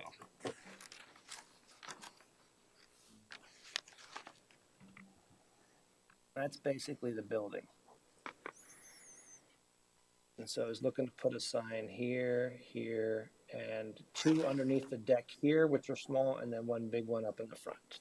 So there's, I can barely see that big one you just drew. Is there 2 side by side of it? Yeah, there's like 2 little informational ones. I believe they're 4 by 6.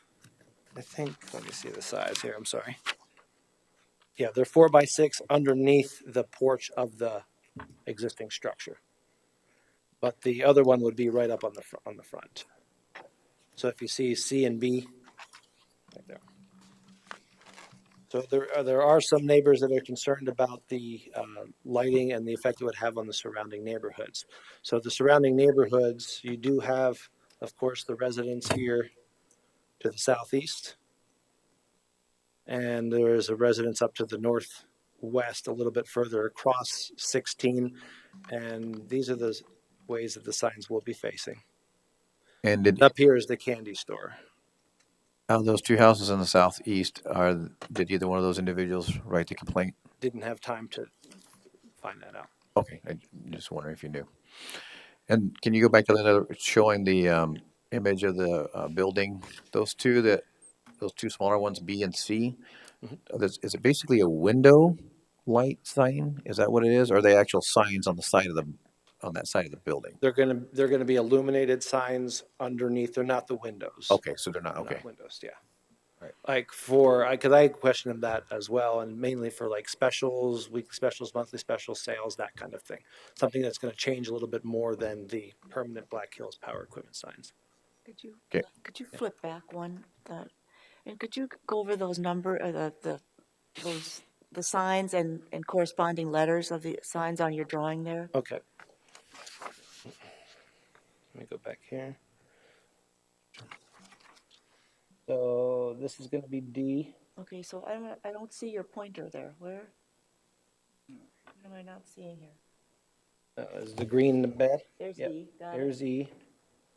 There's E. Okay. And then Let me go back here and make sure. I think A is the big one. The center one's A, yes. Yep. So A and then B and C. So right now, the one that's not applied for is D. Sorry, it looks like John Madden up there. I apologize. Mr. Chair. Yes, go ahead, Lori. Hey, PJ, you showed us where the candy store is. Isn't there a gas station at that corner too? There is. Yeah. Where's the gas station? Off the map, further up. So here's a zoning map. So the gas station is right where the red X is. Candy store is going to be right here. And then could you show us where the residences are on that map? Oh, there's a bed Are and they- there's a are bed and they breakfast back- over here, and then this is the PUD. So there's scattered Back into there. residences through here. Yep, and there's one up here, and there's a few in the other. And then this down here is what is the name of that place? The ice cream. Yeah, that soft serve place. Yeah, the soft serve with the miniature golf and stuff like that. Right. Okay, but essentially from this property to the north is all highway services. There's businesses all around there, right? Yeah, everything in purple on the map, if you can see it, is highway service district right now. Okay, thank you. You're welcome. PJ, who owns that property? Does this property owner own the property just to the west of his property there? No, the one closest to the road? Right. No, it was actually the first property they looked at because of the special flood hazard area, they chose not to. The same people still own all the property in question, which is Three Forks Developmental Company. And they actually, from what we understand, now just purchased that lot to the left. Okay. Any questions? Any further questions for PJ? All right, seeing none, is there any members of the public who would like to speak on this item?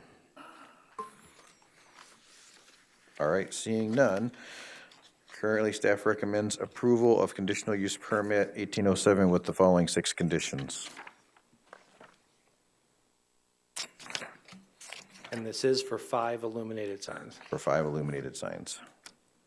If I may. Mr. Chair. Oh, go ahead. Go ahead, Lori. And PJ, just in your opinion, do you think this is a reasonable amount of signs for this size business? That's a tough question. I mean, there's essentially 3 larger signs and then 2 smaller ones. This is like a machine shop sort of. Yeah, they sell ATVs, they small like motor equipment. They do repairs. Most of the structure is actually a shop for repairs. Okay, with bays and stuff like that. Yeah. We don't have any restrictions really as far as how many signs can be up there. Kathy, did you have a question? Yeah. Go ahead. I'm inclined to, this is a 12-month out of the year business, I believe, and at least in their old location they were. And so I understand that in the summer, of course, it's light, long time. So, I do have some understanding of the need for a lighted sign, particularly in those winter months. But I would like to suggest, and I may make the motion, that A, B, and C can be lighted in the normal way, because that is in front of their building. That's the front entrance that faces Mill Drive. But E and D are troublesome to me because they're the largest signs, and granted, they would allow visibility from both, Highway 16 and then 385, coming from the north. But I think that, those residences that live there along that creek, and there are a number of them, it's not just 1 or 2, it's a number of them. I think we need to respect the ordinance that lighted signs, within 1,500 feet aren't allowed. And particularly D and E, which are going to have visibility from those residences. So I would be agreeable, I would support allowing illumination on signs A, B, C, but not D and E. Second. So is that your motion? Are you making a motion for that then? Yes. So motion and a second.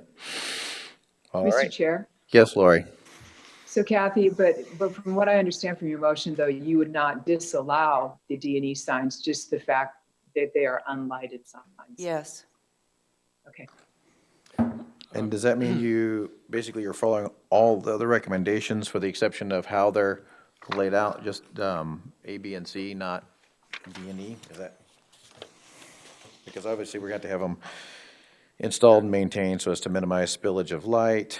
Applicant obtain sign permits, signs continually conform to all regulations, and signs be maintained so as to have aesthetically pleasing, statement of understanding, and then CUP reviewed in 1 year. I think the recommendations are included in my motion, yes. Okay. Mr. Chair. Yes, Sonny? Kathy, you said D and E, but I think D is the only one that's actually facing the residential area, where E is facing the highway. Well, in theory, but, you know, there's more houses than what's shown here. This road kind of comes around like this. And so I think there's some residentials down here that, to me, so that both E and D would be visible EJ's reading my mind. to the residences along this Happy Trails. And then there's another road that goes off Happy Trails with houses. So I'd have to go out and maybe really study it.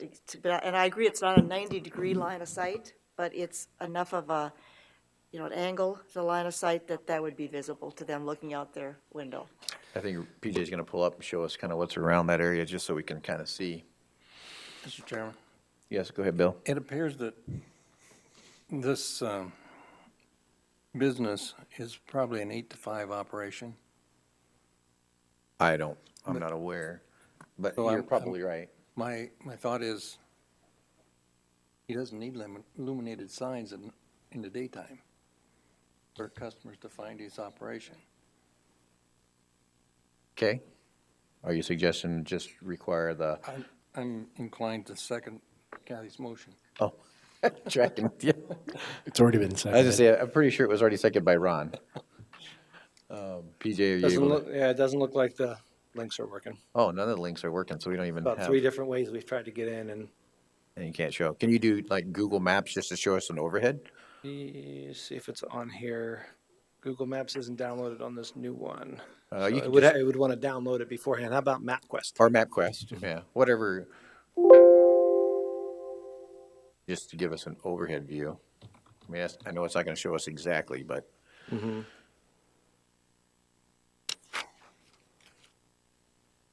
Is there any other questions while we're waiting for the map to come up?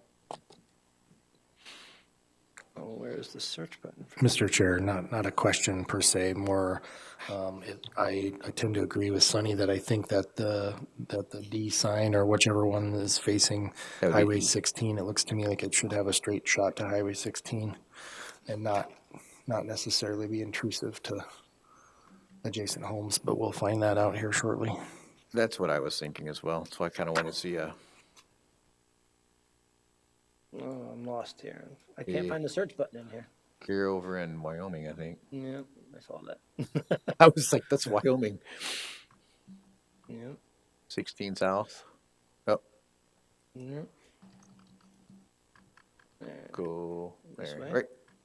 Close. Nope, to your right. Right there, Three Forks, where Oh. the roads come together. Yep, should be No, right you're up there. right. Is that it right there? Yeah, that's Oh, I what thought it was the one thought. down there below. I didn't see that. All right, now if it gives us an aerial view. Yep. Close out that ad with that X and it should give you the. Well, opportunity. I did that last time and it closed the whole No, thing. no, no. Down the army thing. A lot of times it's down like, oh, at least on my computer it shows it like right down there. You can change to the. Yeah, they've been changing that a lot lately. Layers, let's try this. Or?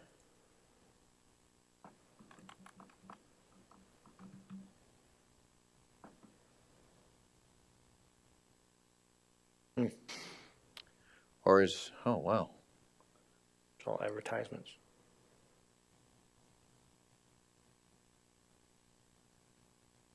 Anybody else see it? I don't see it. I don't see how you can turn it over to see homes. Hmm. Is there like a globe? There you go. So this is the subject area, right? If I can, I don't know if I can draw on this. No, but can you zoom in a little bit better? Yeah. Whoops, and this, guess that moves it. Yeah, so subject property is right about where the cursor is. There's your gas station. This is about where the candy store is now, Are there any, does it look like there's any residential across the highway there? right here, Yep, and then what's that down below? Is that, down here. yep, That's the ice cream, the soft serve with the miniature golf, that's the PUD. gotcha. So it doesn't look like there's any residential homes north of that on the west side of the highway, is that correct? I think there is. North Just, of it on the just on There's the the north side of house the in- creek, really small and right next to the highway. Not there, right in that area that you're at. And on the south side on Spring Creek area, there's houses there. Yep. And there's You these. see that little driveway just north of the creek? Just barely north of the creek. You're over here? No, on the west side, just north of the ice cream place. Right there. Right there. Oh, this little access. That's as far as in as it'll go. Won't go Well, any there's a closer. little tiny house there. I Oh, can that's a see. little house right there? So that would be, if, That would be in the the only line one, of I sight. think. Yeah. Okay. But were they the ones who sent in the letters? They We'd were? also request they're on a timer, not past midnight. That's usually what we'll do for signs, especially scrolling signs, if they have to be off by midnight. They come back on at 7. All right, any further questions? We've already had a motion and a second. Any further discussion? Just so I'm clear, there's no recommendation currently listed that that has the times, like off by midnight or off by 10 o'clock or anything. Not on this, no. Those usually come up during discussion. Right. Is that something you would like to add to your motion? Well, excuse me, if it's just limited to A, B, and C, I don't really know if it's necessary. Maybe midnight makes some sense, but I think if we're going to start doing D and E, it needs to be, and midnight's too late. I mean, it needs to be like, 10 o'clock at the latest or 9 o'clock at the latest. And I really believe that those people looking out their window toward the creek, and when it's dark out, is going to get a glow from both D and E. It's not a 90% line of sight, I understand that, but that doesn't mean that they're not going to see a glow of light. All right, any Yes, further sure. discussion? Go ahead, Sonny. Is the candy store within 1,500 feet? And does that have illumination on it? Let me check here real quick.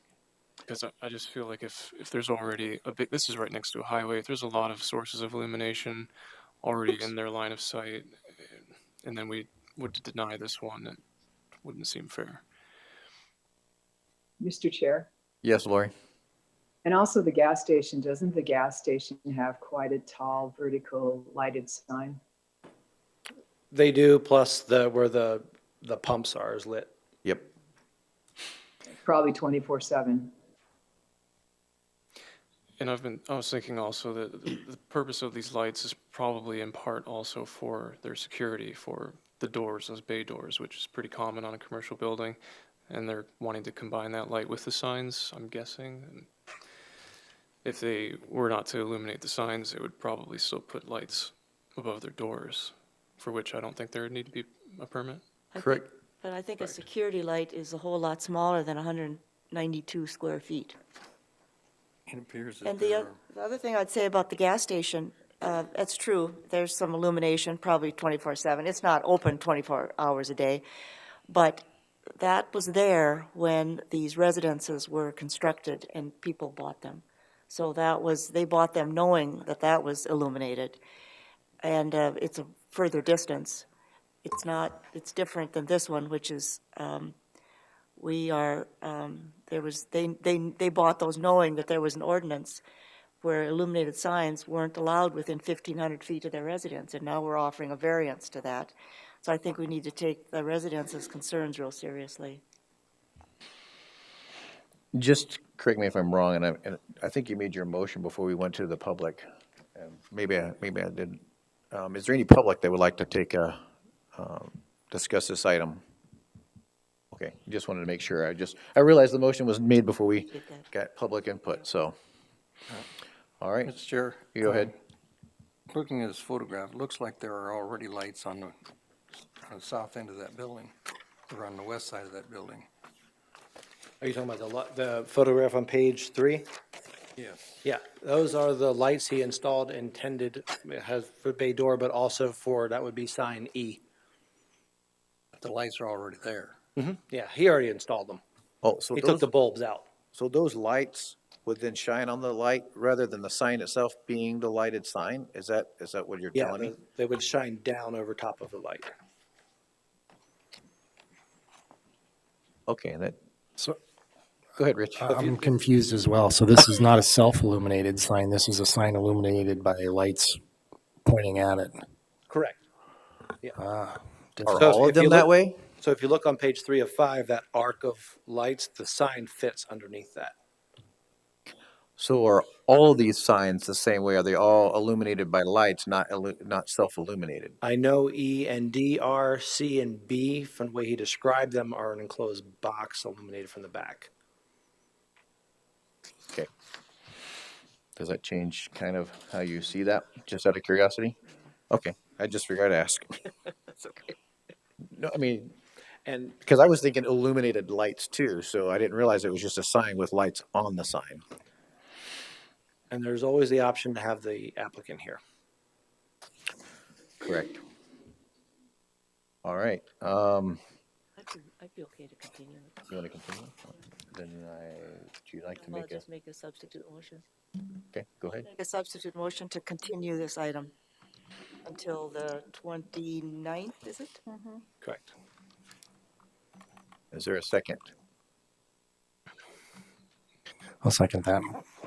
Motion and a second. Any further discussion? Seeing none, all in favor signify by saying aye via roll call vote. Jerry? Lori, Can I ask a question first? Sure, Lori. And so the idea to continue to the 29th is so that the owner can explain his lighting scenario? Go ahead, Kathy. I think it's for twofold. One is that so the owner can explain his lighting scenario, yes, but also to give the local residences another opportunity to come and explain what their concerns are. Okay, thank you. All right, roll call vote. Lori, Aye. Rich, All right. Ron, Aye. Travis, Aye. Kathy, Aye. Bill, Aye. Sunny. Aye. Motion carries. That takes us to item number 24. Item 24 and 25 are related items. Item 24 is the preliminary plat 1809 and subdivision regulation variance 1802. This is to create lots 1 through 10 of Broomgraft subdivision and to waive some plating requirements. The applicants are Eric and Heidi Henriksen, and the surveyor is Spurlick Consulting, and there is a representative from the surveying company in the audience today. I also understand that there may be some neighbors in the audience that would like to speak on this item also, Mr. Chair. Again, this is a request to create 10 lots of Broomgraft subdivision. Currently, the property that is owned by the Hendrickson is 264.69 acres, give or take. But the request by the applicant does not encompass the entire 264 acres. The remaining acreage is going to be left unplatted, and I'll pull the proposed plat up. Oh, didn't come up too clear here, but I know it's a really good picture of this plat is in your staff reports under the rezone. It's the largest one that we have, unless you have the fold-out 11 by 17s. This was approved as a layout plat 1749 on January 22nd by the Board of Commissioners with 19 conditions. Since that time, staff has been in contact with the agent from Spurlick Consulting, kind of on some of the concerns that came back and some of the conditions. The existing conditions as they are today, again, it's 264 acres. They're looking to replat approximately 180 acres. The entire property is currently zoned general agriculture, and that is also the future land use. There are a number of residences on the property which have been in violation for years, and the previous director has tried to work with the applicant to correct that.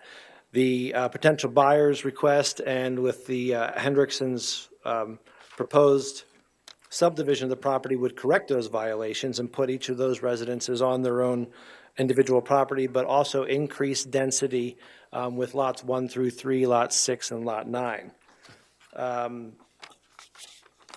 There are some of the lots that they're looking to propose that will not meet the acreage size for a general agriculture zoning, specifically lots 1 through 3, lots 8 and 9, and I believe 4, 5, and 6.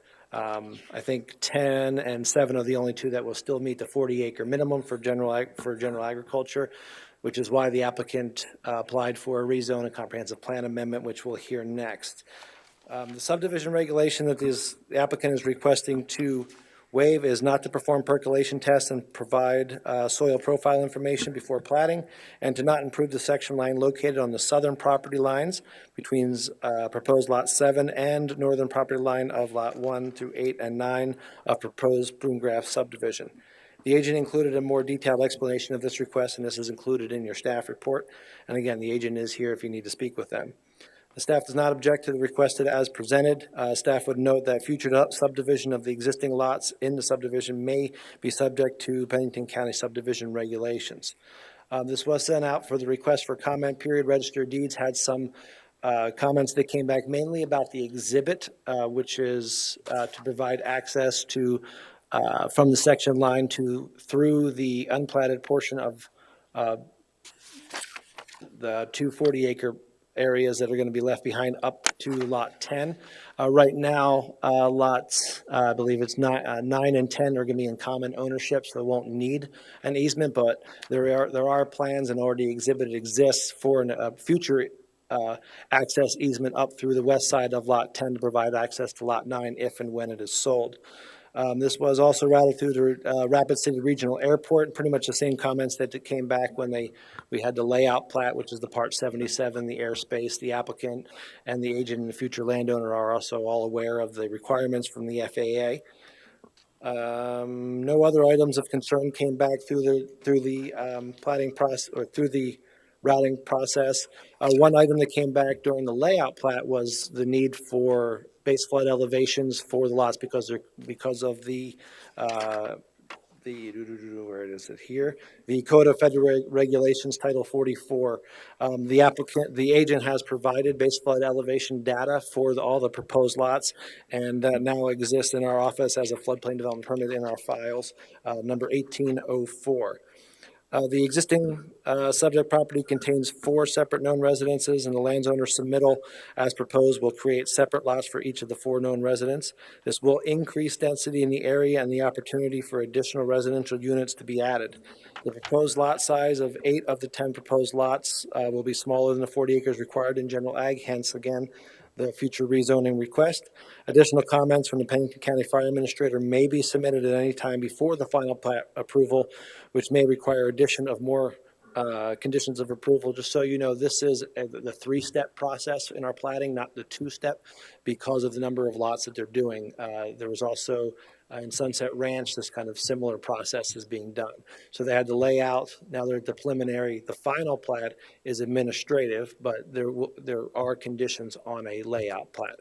So once you make a decision on it today, it won't be back unless the board remands it back down. With that, staff would recommend approval. There's two recommendations. Staff would recommend approval of preliminary plat 1802 with 17 conditions and a change to condition 1 to the very last word from processional to professional. It kept messing me up when I was reading it when we were doing it earlier. And then the separate recommendation would be approval of subdivision regulation variance 1802 as submitted. Any questions for staff? All right, seeing no questions for staff, is there any members of the public who would like to speak on behalf of either one of these items? Could you stay up here and help me? Okay. Yeah, that overview map you had of the whole area, the topography, yeah. Thank you. My name is Florence Thompson. I live across the road to the east of the Hendricksons.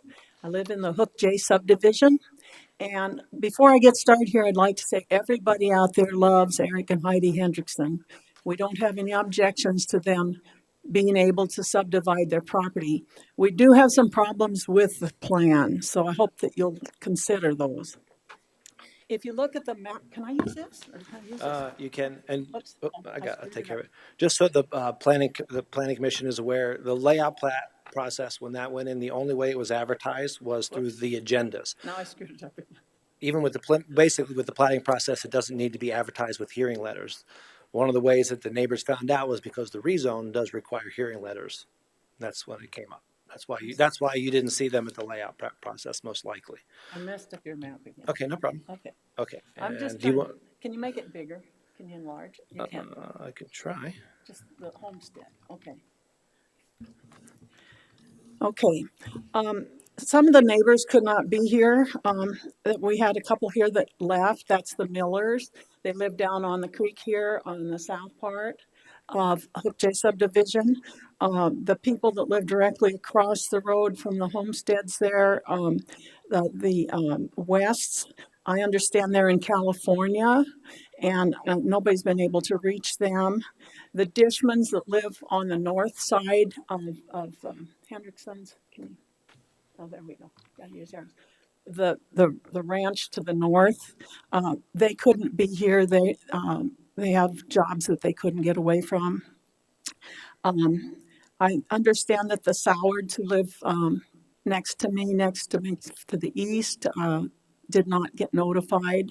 So, and I haven't been able to talk to some of the others, but I know we have a lot of concerns. So I'll start in on those.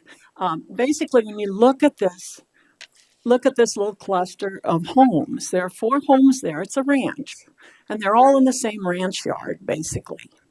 And so they're attempting to cut this up to make it work for the zoning.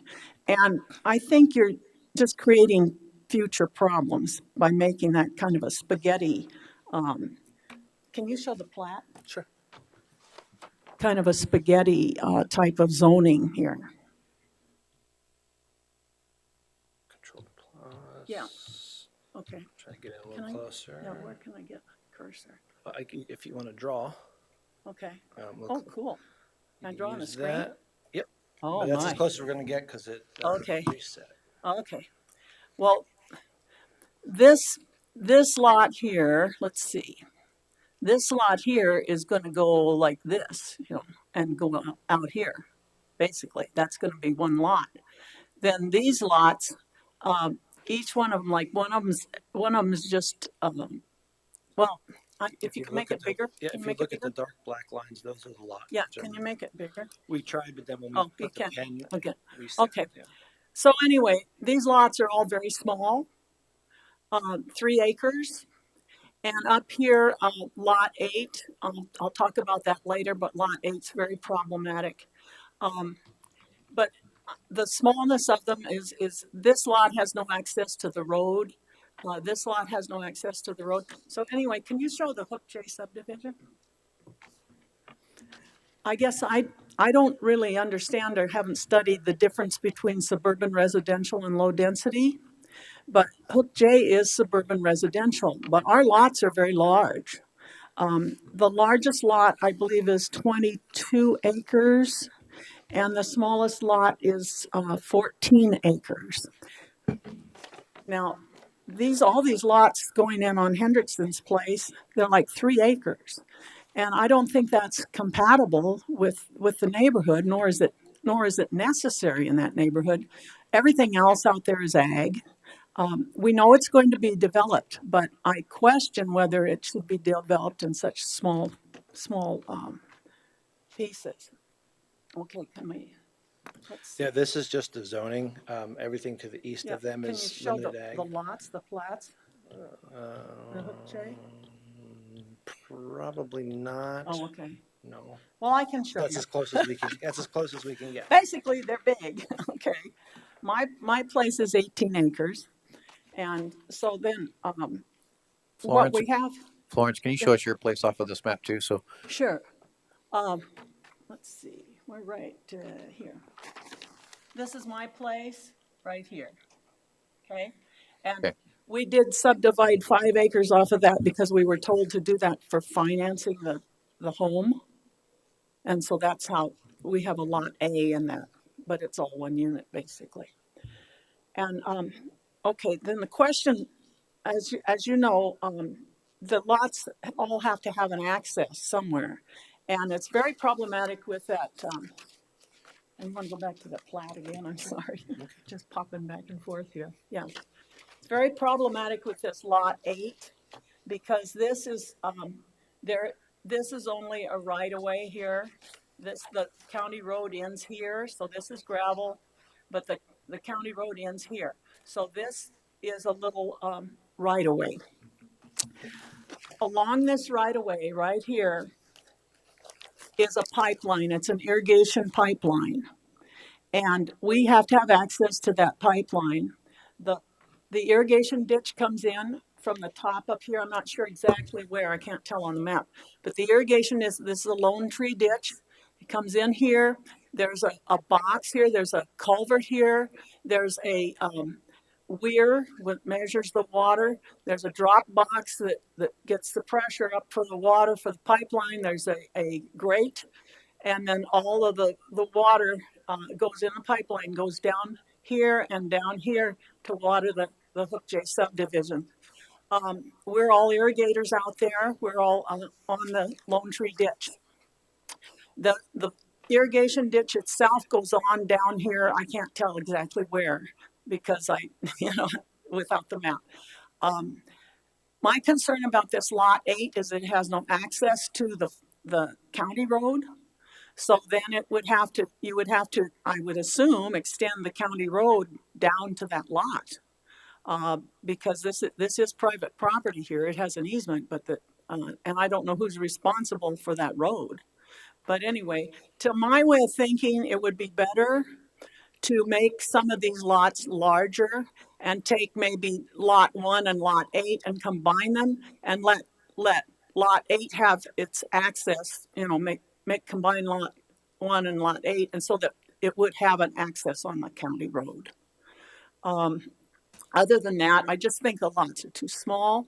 I think they're too spaghetti-like. I can't imagine somebody buying a lot like that where they just, supposedly they're out in the country, but they're hemmed in between a whole bunch of other houses because it's just a little cluster of houses like you have on a ranch. That's what it is. And so that's, they're all together in the farmyard basically. And you guys are trying to split them up just to make the zoning look pretty. And I think there must be a better way to do it. Maybe they could be sold in pairs or something like that. I don't know, but it just seems to me that you're getting really convoluted just to try to make this work from a zoning standpoint. And I understand that, they probably maximize their profit by selling each place with a home on it. However, you have to kind of look to the future and say, what's this going to be like, 20 years from now, 30 years from now? It's just kind of a convoluted, crazy way to do it. So I do think that it's, you mentioned not having concerns for the neighbors and what, the nature of the community. And this would be a drastic change from the nature of the community because, like I said, all of our lots in Hook J, the smallest one is 14 acres. So, and we're the only other ones that are subdivided out there. So, okay, and I hope you'll consider those things when you're making your decisions. Thank you. Hold on just Mr. Chair. Lawrence. Is there any questions? Go ahead, Lori. Do you have a question? Questions for me, I'd be glad to answer because I do know the place pretty intimately. Yes, please. So it sounds to me like you have the same kind of concern like we had in a previous case that low density residential is a more appropriate aim than suburban residential. Well, I don't understand because our suburban residential lots are much bigger than these supposed low density lots. So it's like a misnomer. It's a mislabel. I don't understand how low density residential is 3 acres and we're right, suburban is smaller than that. Well, our suburban residential lots are large. Our smallest lot over there is 14 acres. So now whether, I guess they could be subdivided again, but they never, I don't know. I thought they were set that way. I thought that was, well, anyway, that's what we have. If I could Go ahead, Kathy. Are you sure that's suburban residential? I thought the colors yellow and green Well, were, that's what it used to be. I don't know, they've changed it maybe. were low-density residential. Do you know? Yes, I do. This is the current zoning. That dark green is limited agriculture, 10-acre minimums. That's where these lots that she's talking about are. The only residential lots you'll see up there is I highlighted Caputa for you and the orange, and then the yellow is low-density residential right now. Future I'm not land, sure where you are on the map there. Where's my place? In that dark green in one. you're gonna be. So are we you're gonna be limited? in that- Are we limited? No, you're limited agriculture, You're limited not ag. low-density Limited ag. residential. I didn't know we got changed. And then the future land use for the area, the two properties still remain in the ag, but there's a lot more low density. It's low-density, not suburban residential. Computa's the only one that's the suburban. On these maps, correct. Yeah. Right. So I don't even know when that changed. I still thought I was in suburban residential. Yes. So then ultimately where you're at, you're limited ag, and right across from you is general ag. Future land use is 34 and part of 35 are going to be low density residential. So these properties are wanting to go LDR, is that correct? Some of them. Some of them, correct. I get not all of them. Okay. Any further questions for Florence? Nope. Okay, thank you, Florence. Any other members of the audience, of the public, like to speak on behalf of this item? Come on up, sir, state your name. What map would you like, sir? Pardon? What map would you like up? Anything? What map? Yeah. I'm looking at That this one? yeah. Okay, I'll put that one up for you. But what I want to mention, Can you give us your name, please, sir? what do you say? Your name? Oh, Bryce Sowards. And what I want to mention is, like Florence mentioned, that my brother Dean Sowards joins right up, butts right up against the east side of Florence. In other words, Florence's east side is my brother's west side. Okay. And like she mentioned, I just called them a few minutes ago, and they never received any notice of this meeting at all, is the reason they are not here. And he's handicapped, so he wasn't able to get ready. He's in a wheelchair part of the time and a walker the other part of the time. And then I wanted to mention, just up the road, about a mile to the west of this property, the smallest lots are 8 acres.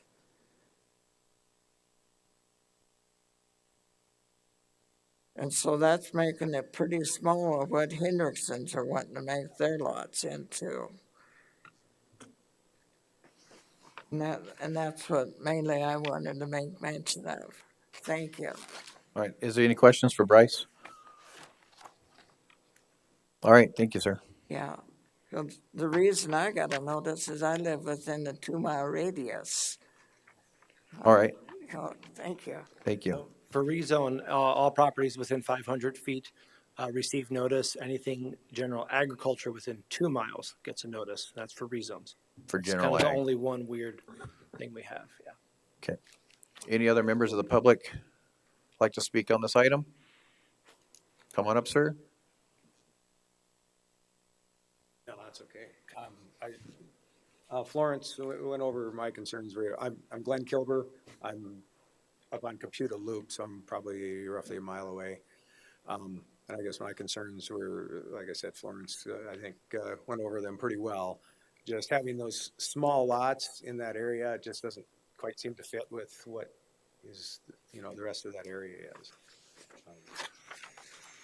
Okay, That was thank, probably it. any questions for Glenn? All right, thank you. Any other members of the public like to speak on this item? All right, any questions for staff? Any other comments? Question I'd like to ask PJ. Okay, just a heads up, Ron left he had an appointment, Jerry, so he won't be here for the rest of the meeting. And Kathy's got a question for you, PJ. PJ, could you help me understand? the issue in terms of having to create separate lots within the farmland, or the ranchstead, Yeah. with these different houses. I mean, is it in part because they wanted to do a rezone, and then that's obviously out of compliance with that one location and multiple houses, and so that the zoning, this kind of a crooked line zoning that goes through the ranchstead, is that is that re- so is it required now to try to bring them into compliance because of the larger issue of wanting to a rezone, or is there something that started this process by trying to get this cluster into compliance? So the cluster of houses that the Hendricksons built over the years and then have rented out, I believe, to non-family members is what the problem was and still is. They had the option to ask for a variance, and they wouldn't have to do any of the platting. They could allow all this through a variance and chose not to. There is a buyer involved, and I don't know how much of that plays into this. The 3 lots to the north are brand-new lots, the 3-acre ones.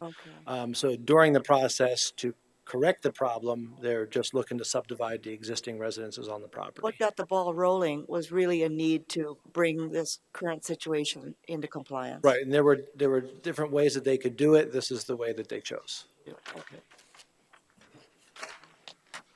Any further questions for PJ? Mr. Chair, what do we know about the LDR? It looks like there's a 5-acre chunk to the north there, other side.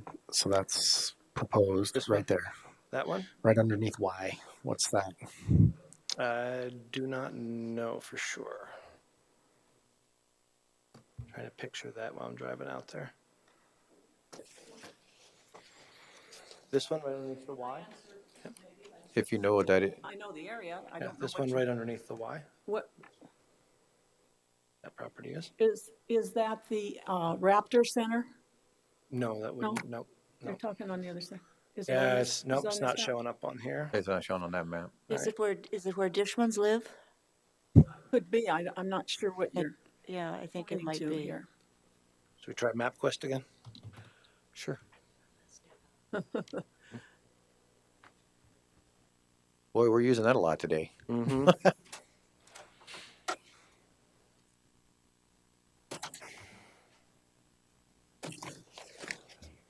South. Yeah, hold on one second. I'm just trying to find a different site.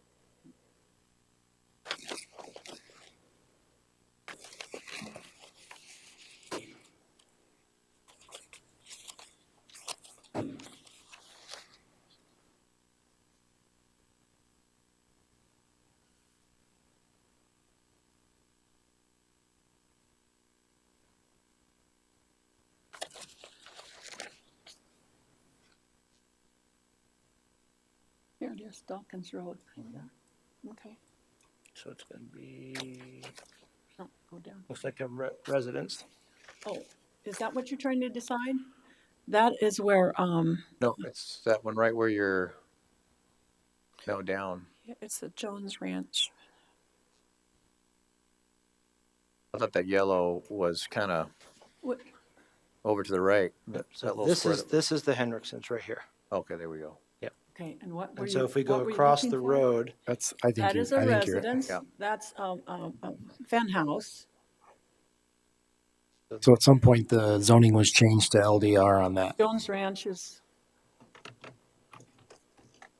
This is the Jones Ranch here. try now. That's the Jones Ranch. Nope, that didn't work. So over here is Jones. Yeah, that's Jones. Yep. This is Fen House. Yep. So the Raptor Raptor's going to Center's be, in here going to somewhere. be here, but that hasn't changed. This is the llama, or not the llama, Alpacas. place. Alpacas. Yep. So then that must be that ranch that was LDR. Well, not the ranch, but that What- little square that was up there that was What are you rezoned looking to LDR. for? That right there is probably that yellow square. There is another residence right along that ditch that belongs to Jones Ranch. South of 44. Right, right in here. This is a residence that belongs to the Jones Ranch. South of 44. Oh, no, it's the north one. That little square. No, it's yellow square. It's Oh, yes, south. But You're right. that's what we're trying to decide. It's Nadine Radke's property. It's That one right text- there? Yeah. This one? What was the name? Nadine Radke. Radke's. That It little looks, box. Yeah. looks That- like you're looking north. 2016 they created That's, it. When you go back to. yeah, that might be a trailer. I'm trying to think, well, there's, let's see, okay. So that's the one that you guys have had a CUP for the caretakers, the ranch hand residents just north, which would be right Right. here. It's an orange and white mobile home. Yeah, and this is a kind of another farmstead, you know, where all the houses are on one place. And they broke out a chunk, basically. That answer your question? Yep. That was Rich. Okay. Any further questions? All right, first item is staff recommends approval of preliminary plat PL 1802 with the following 17 conditions. The change in item number 1 from processional to professional. Is there a motion?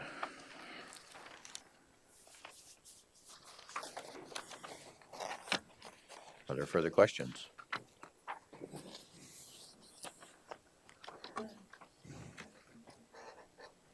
Go ahead, Kathy. Yeah, I want to get this zoning straight in my mind. So the ultimate result here will be rezoning from general ag, which it is right now, right?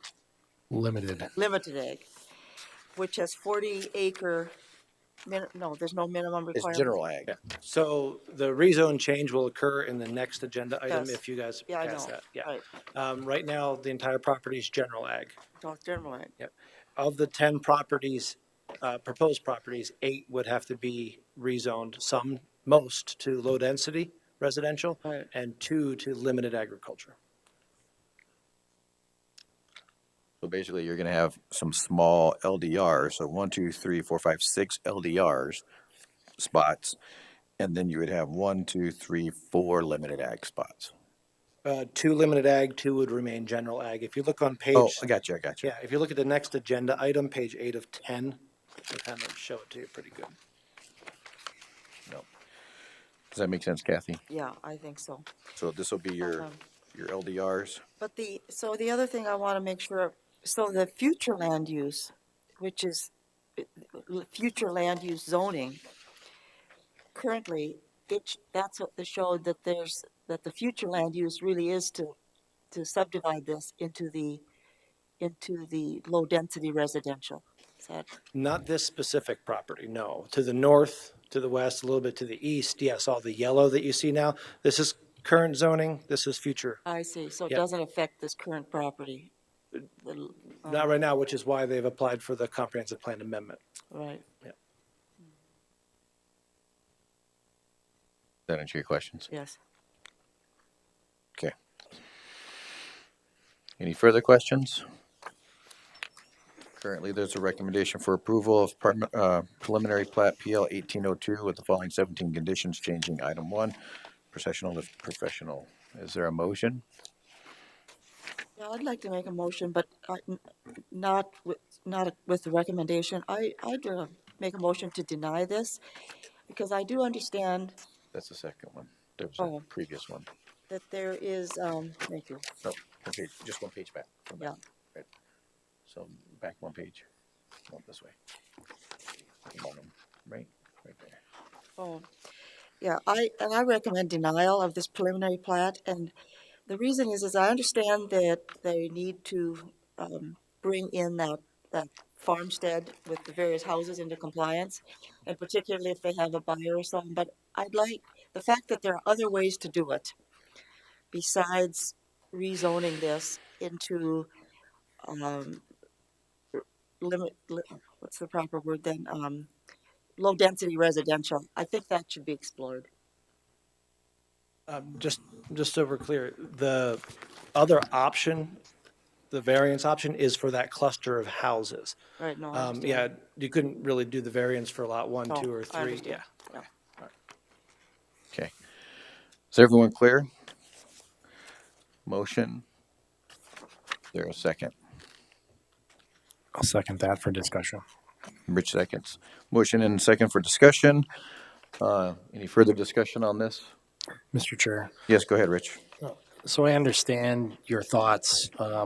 you're okay with them doing what's necessary to fix the homestead. It's the breaking out of these 3 additional lots at the corner of the property where it really doesn't fit with the surrounding areas is the concern.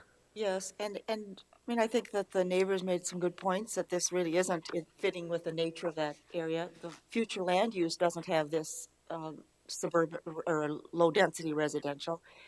And so this is a big step to do this, and I just don't think this is the time. Are you thinking those lots should be larger? They kind of meet with the same LDR lots that are in the area as larger parcels rather than three Yeah, acres? I do. I think this is a 10-acre area, 10-acre parcel area. Okay, any further discussion on this item? Mr. Chair. Yes, Lori, go ahead. Yeah, PJ, did the applicant discuss any other options with you? And can you maybe state why they weren't considered? I don't know why. The only other option was to go to a variance to bring the existing buildings into compliance. The reasoning and intent behind this might be a better question for the agent. And they're not here They're today? here, so. He's here, okay. He's here. All right, come on forward, sir. Let's get some clarified questions there. Hi there.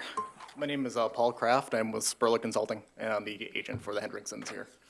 So this all kind of stemmed from basically the problems with those 4 or so lots that are currently on the property. Working with a possible buyer, the Hendricksons thought the best solution would then be to possibly kind of sell some land, but then to do that, to solve these problems, you would end up having these kind of, if I can kind of point out here, there's the reason these lots kind of end up being the way they are is we have to make sure that all of their setbacks and everything are correct. So you have to go around buildings. We ended up going out there, surveying all the buildings, and that's why you get kind of these odd-looking shape lots. And on some of these, you'd be getting also, if you were to make these, for instance, as you're requesting, possibly to make those limited ag to do like a 10-acre minimum, you'd be stretching them back, and there'd still be odd-looking lots no matter what. Right now, with the LDR, they'd all be taking access off of the current road of Antelope Creek, and then for access for everything else, if you look in your staff report here at the kind of near the end. I also supplied an access diagram, so that way you can kind of get an idea of how everybody's getting from where to there on everything. And this is kind of the easiest way to kind of appease all parties involved with this property on here. And I think, yeah, the reason there's this additional lots there would be for a potential buyer. Does that answer your question, sir, Lori? Yes, thank you. All right, any further discussion? Thank you, sir. Appreciate it. Currently, the motion is to deny preliminary plat 1802, seconded by Rich for discussion. Seeing no further discussion, we'll call for a roll call vote. Jerry, can you go ahead? Lori, No. Rich, Aye. Travis, Aye. Kathy, Aye. Bill. Aye. And Sunny. No. I believe that's still 4-3. It's denied. There's only 6 of us now. I know. So I was like, wait a minute, we're short one I there. don't know. I've let Jerry count. Okay, so then the variance doesn't apply at this point, right, PJ? It doesn't, but if you could do a recommendation on it, because again, what your decision here is a recommendation to the board, who's going to hear this on Thursday, June 7th, excuse me. So the recommendation, so give the Board of Commissioners a recommendation of what to do with the property? Or And the recommendation on the subregs. On if you subregs. don't mind. I'm just. for Mr. discussion. I Chair? think it'd be more just. Go ahead. Yes, Lori, We were voting on denial. that's correct. I intended to vote yes. For the denial. For the denial. For the denial, yes. Okay, And I think I said no. tracking you. It still it was still denied, but thank you for correction. Okay, so our next part of this, I just want to make sure I understand where we're at. We have to also give a recommendation on this variance, is that Because correct? the board will be looking at each individually also. They're still going to look at each individual? Yeah, so the recommendation, I believe, was for preliminary plat only, if I believe the motion. Correct, that was the Plat 1802. So then the recommendation from staff is approval of the subdivision regulation variance 1802 to waive the submittal of. Mr. Chair. Yes. I have no issues with that. And they have to do that prior to building the homes now anyway, correct? So Right. I'll move to approve SV 18-02. Motion to approve SV 18-02. Is there a second? Second. Motion is second. Any discussion? Seeing none, all in favor with a roll call vote. Jerry, call the roll. Lori, Aye. Rich, All right. Travis, Aye. Kathy, Aye. Bill, Aye. Sunny. Aye. Motion carries. That takes us now to item number 25. Item 25 is rezone 1802 and comprehensive plan amendment 1802 for Eric and Heidi Hendrickson, and the agent and surveyor is Spurlick Consulting. This is to rezone the proposed properties from the layout from the preliminary plat previously to bring them into compliance. And if you look on page 8 of 10 of the staff report, you can see that the proposed changes are for lots 1, 2, 3, 4, 5, and 6 to be rezoned from general agriculture to low-density residential. And then for lots 8 and 9 to be rezoned from general agriculture to limited agriculture. And also to amend the Pennington County Comprehensive Plan to match the applicant's request. Staff recommends approval of rezone 1802 and comprehensive plan amendment 1802. All right. Any questions for PJ? My question is how does this work if the plat is not moving forward? You wouldn't then approve these low-density residential items, correct? Correct. This body's the recommending to the board, so the board's still going to have to see these. And then the board can either concur, affirm, or... So ultimately, we should be in line with our motion for this to deny the rezone, is what, if we're going to stay in line with what we've currently denied. Well, the zoning was the basis for the denial on the plat. Correct. So is there a motion? Staff currently recommends approval of it. However, with our previous vote, there's nothing to rezone. Well, I guess there is, but not those lots. Still out there. Still out there. Well, I'll move to deny the rezone, CA 18, no, is that right? Yep, CA 18. Yeah, CA 1802. Well, actually, it's rezone 1802 and then comprehensive plan CA 1802. Oh, okay. I'll second. Motion second by Sunny. Is that correct? No. Oh, Bill. Motion and seconded. Any further discussion? Go ahead, Sunny. So if our motion to deny the previous item is not accepted by the board. Is not accepted? Right. Okay. Then how does that affect this one? If we also deny this? They can vote it either way on it. So it doesn't really matter. You're making a recommendation on either one of okay. these, yeah. So it really won't matter. Okay, never mind. That makes sense.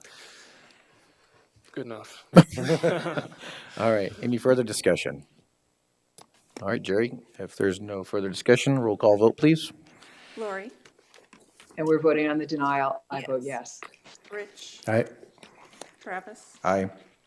Kathy, Aye. Bill, Aye. Sunny. No. Motion carries.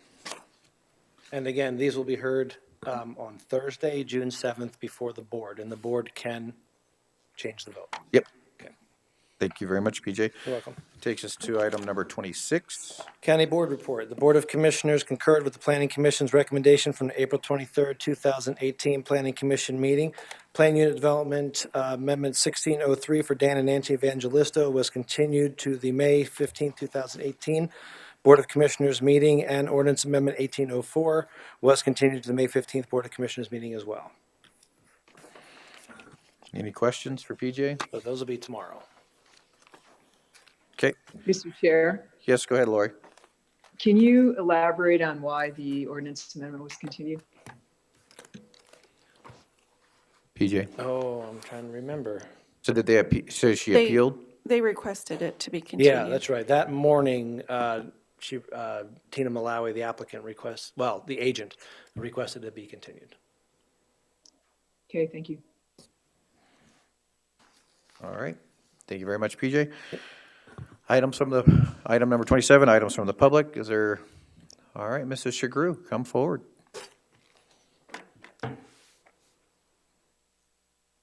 Joyce Shagru. I've been watching over the last several months. When I'm not here, I still review the meetings on the video. I don't come if I don't think there's anything I can contribute, but I've been watching, and a couple of things have popped up. One, I don't know that it's within your purview to solve it, but I've been watching the VACO management company and how much time their ineptness or whatever seems to have consumed both with their clients and with you. And I don't know their history. It looks like maybe it's going to be resolved now. Some of these have shifted to someone else. Better Business Bureau is always out there, but this certainly has been problematic for the owners of these VHRs who contracted with them, and then things fell apart. So I don't have a resolution or even any ideas how you might do that. I know you can't recommend one business over another. You know, you have to be unbiased about that. But that certainly has, to me, created, I'm sure, expense for those owners as well. And it's gone on for some time. I think my own personal opinion is you have been very patient.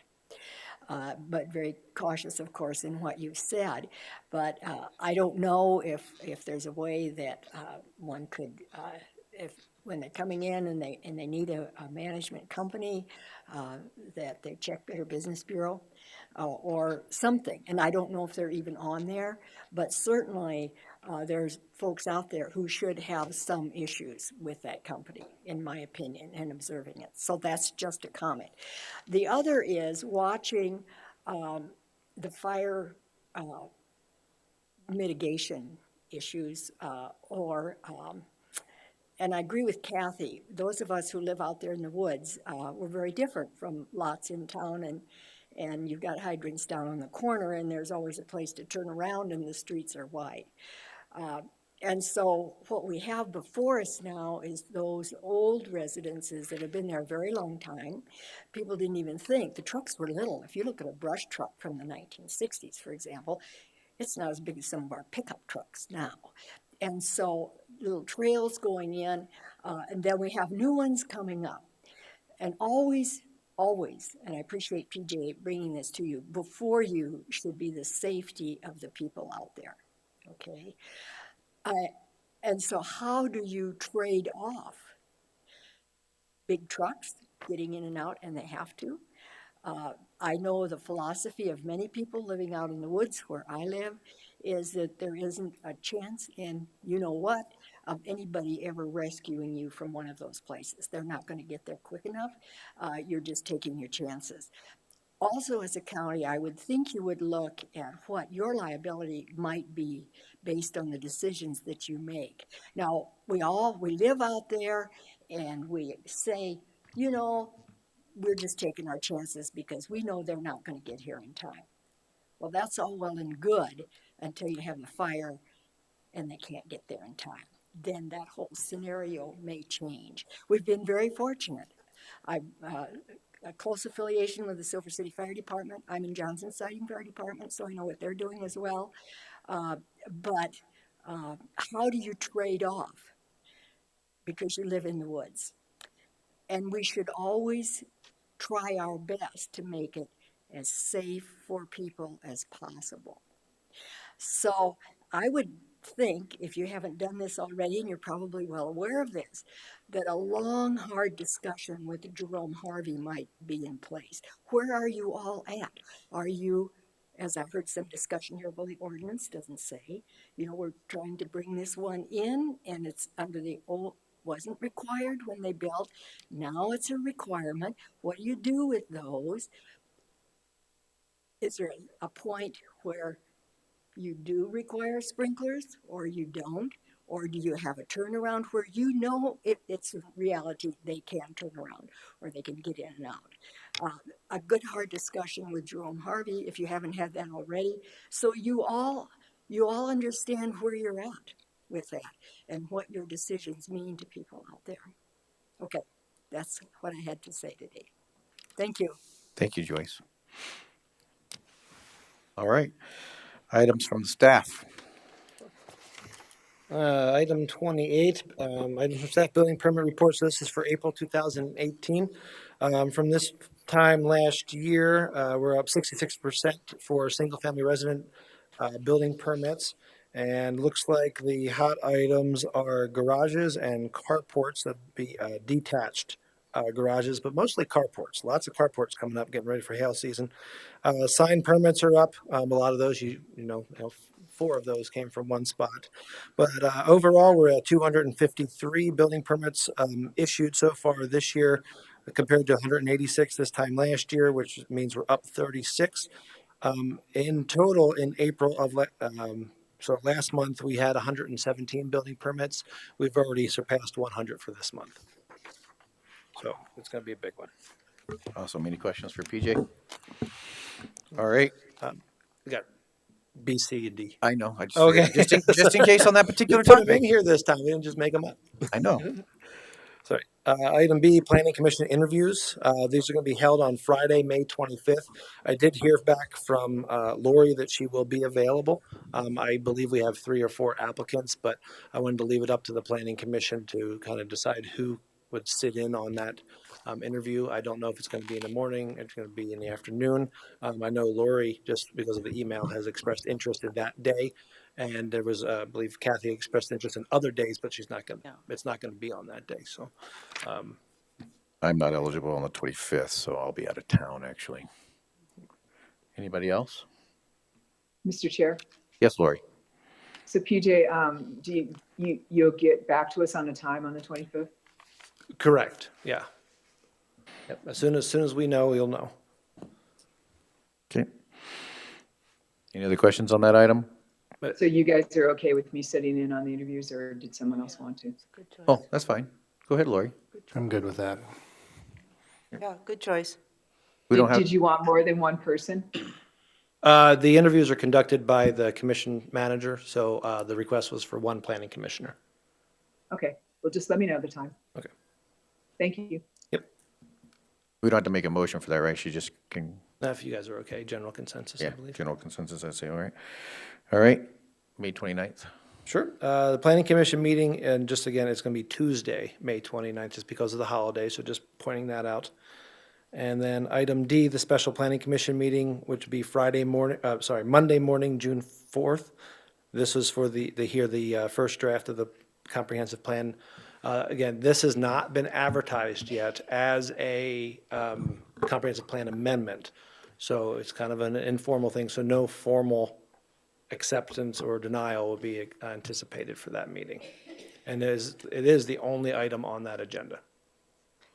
And I won't be available. Yeah. For the 4th of June. Yep. That was a special meeting you guys called. I know. Yeah. It's still at 9 a.m.? Yes, ma'am.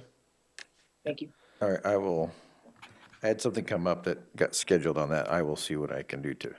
I know we specially scheduled it, but.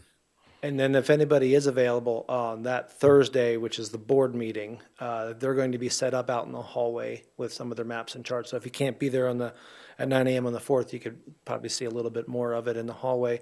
Plus, again, there's the public hearings that will be in Wall, and I believe we're going to Keystone this time. And here in Phoenix, in Rapid City. And I put those flyers in front of you. So again, this is the last set of public hearings. This would be number 13, 14, and 15. And there is one more item we didn't put in there. Go ahead, PJ. Due to a reassignment of a family member, today actually is Amy's last day.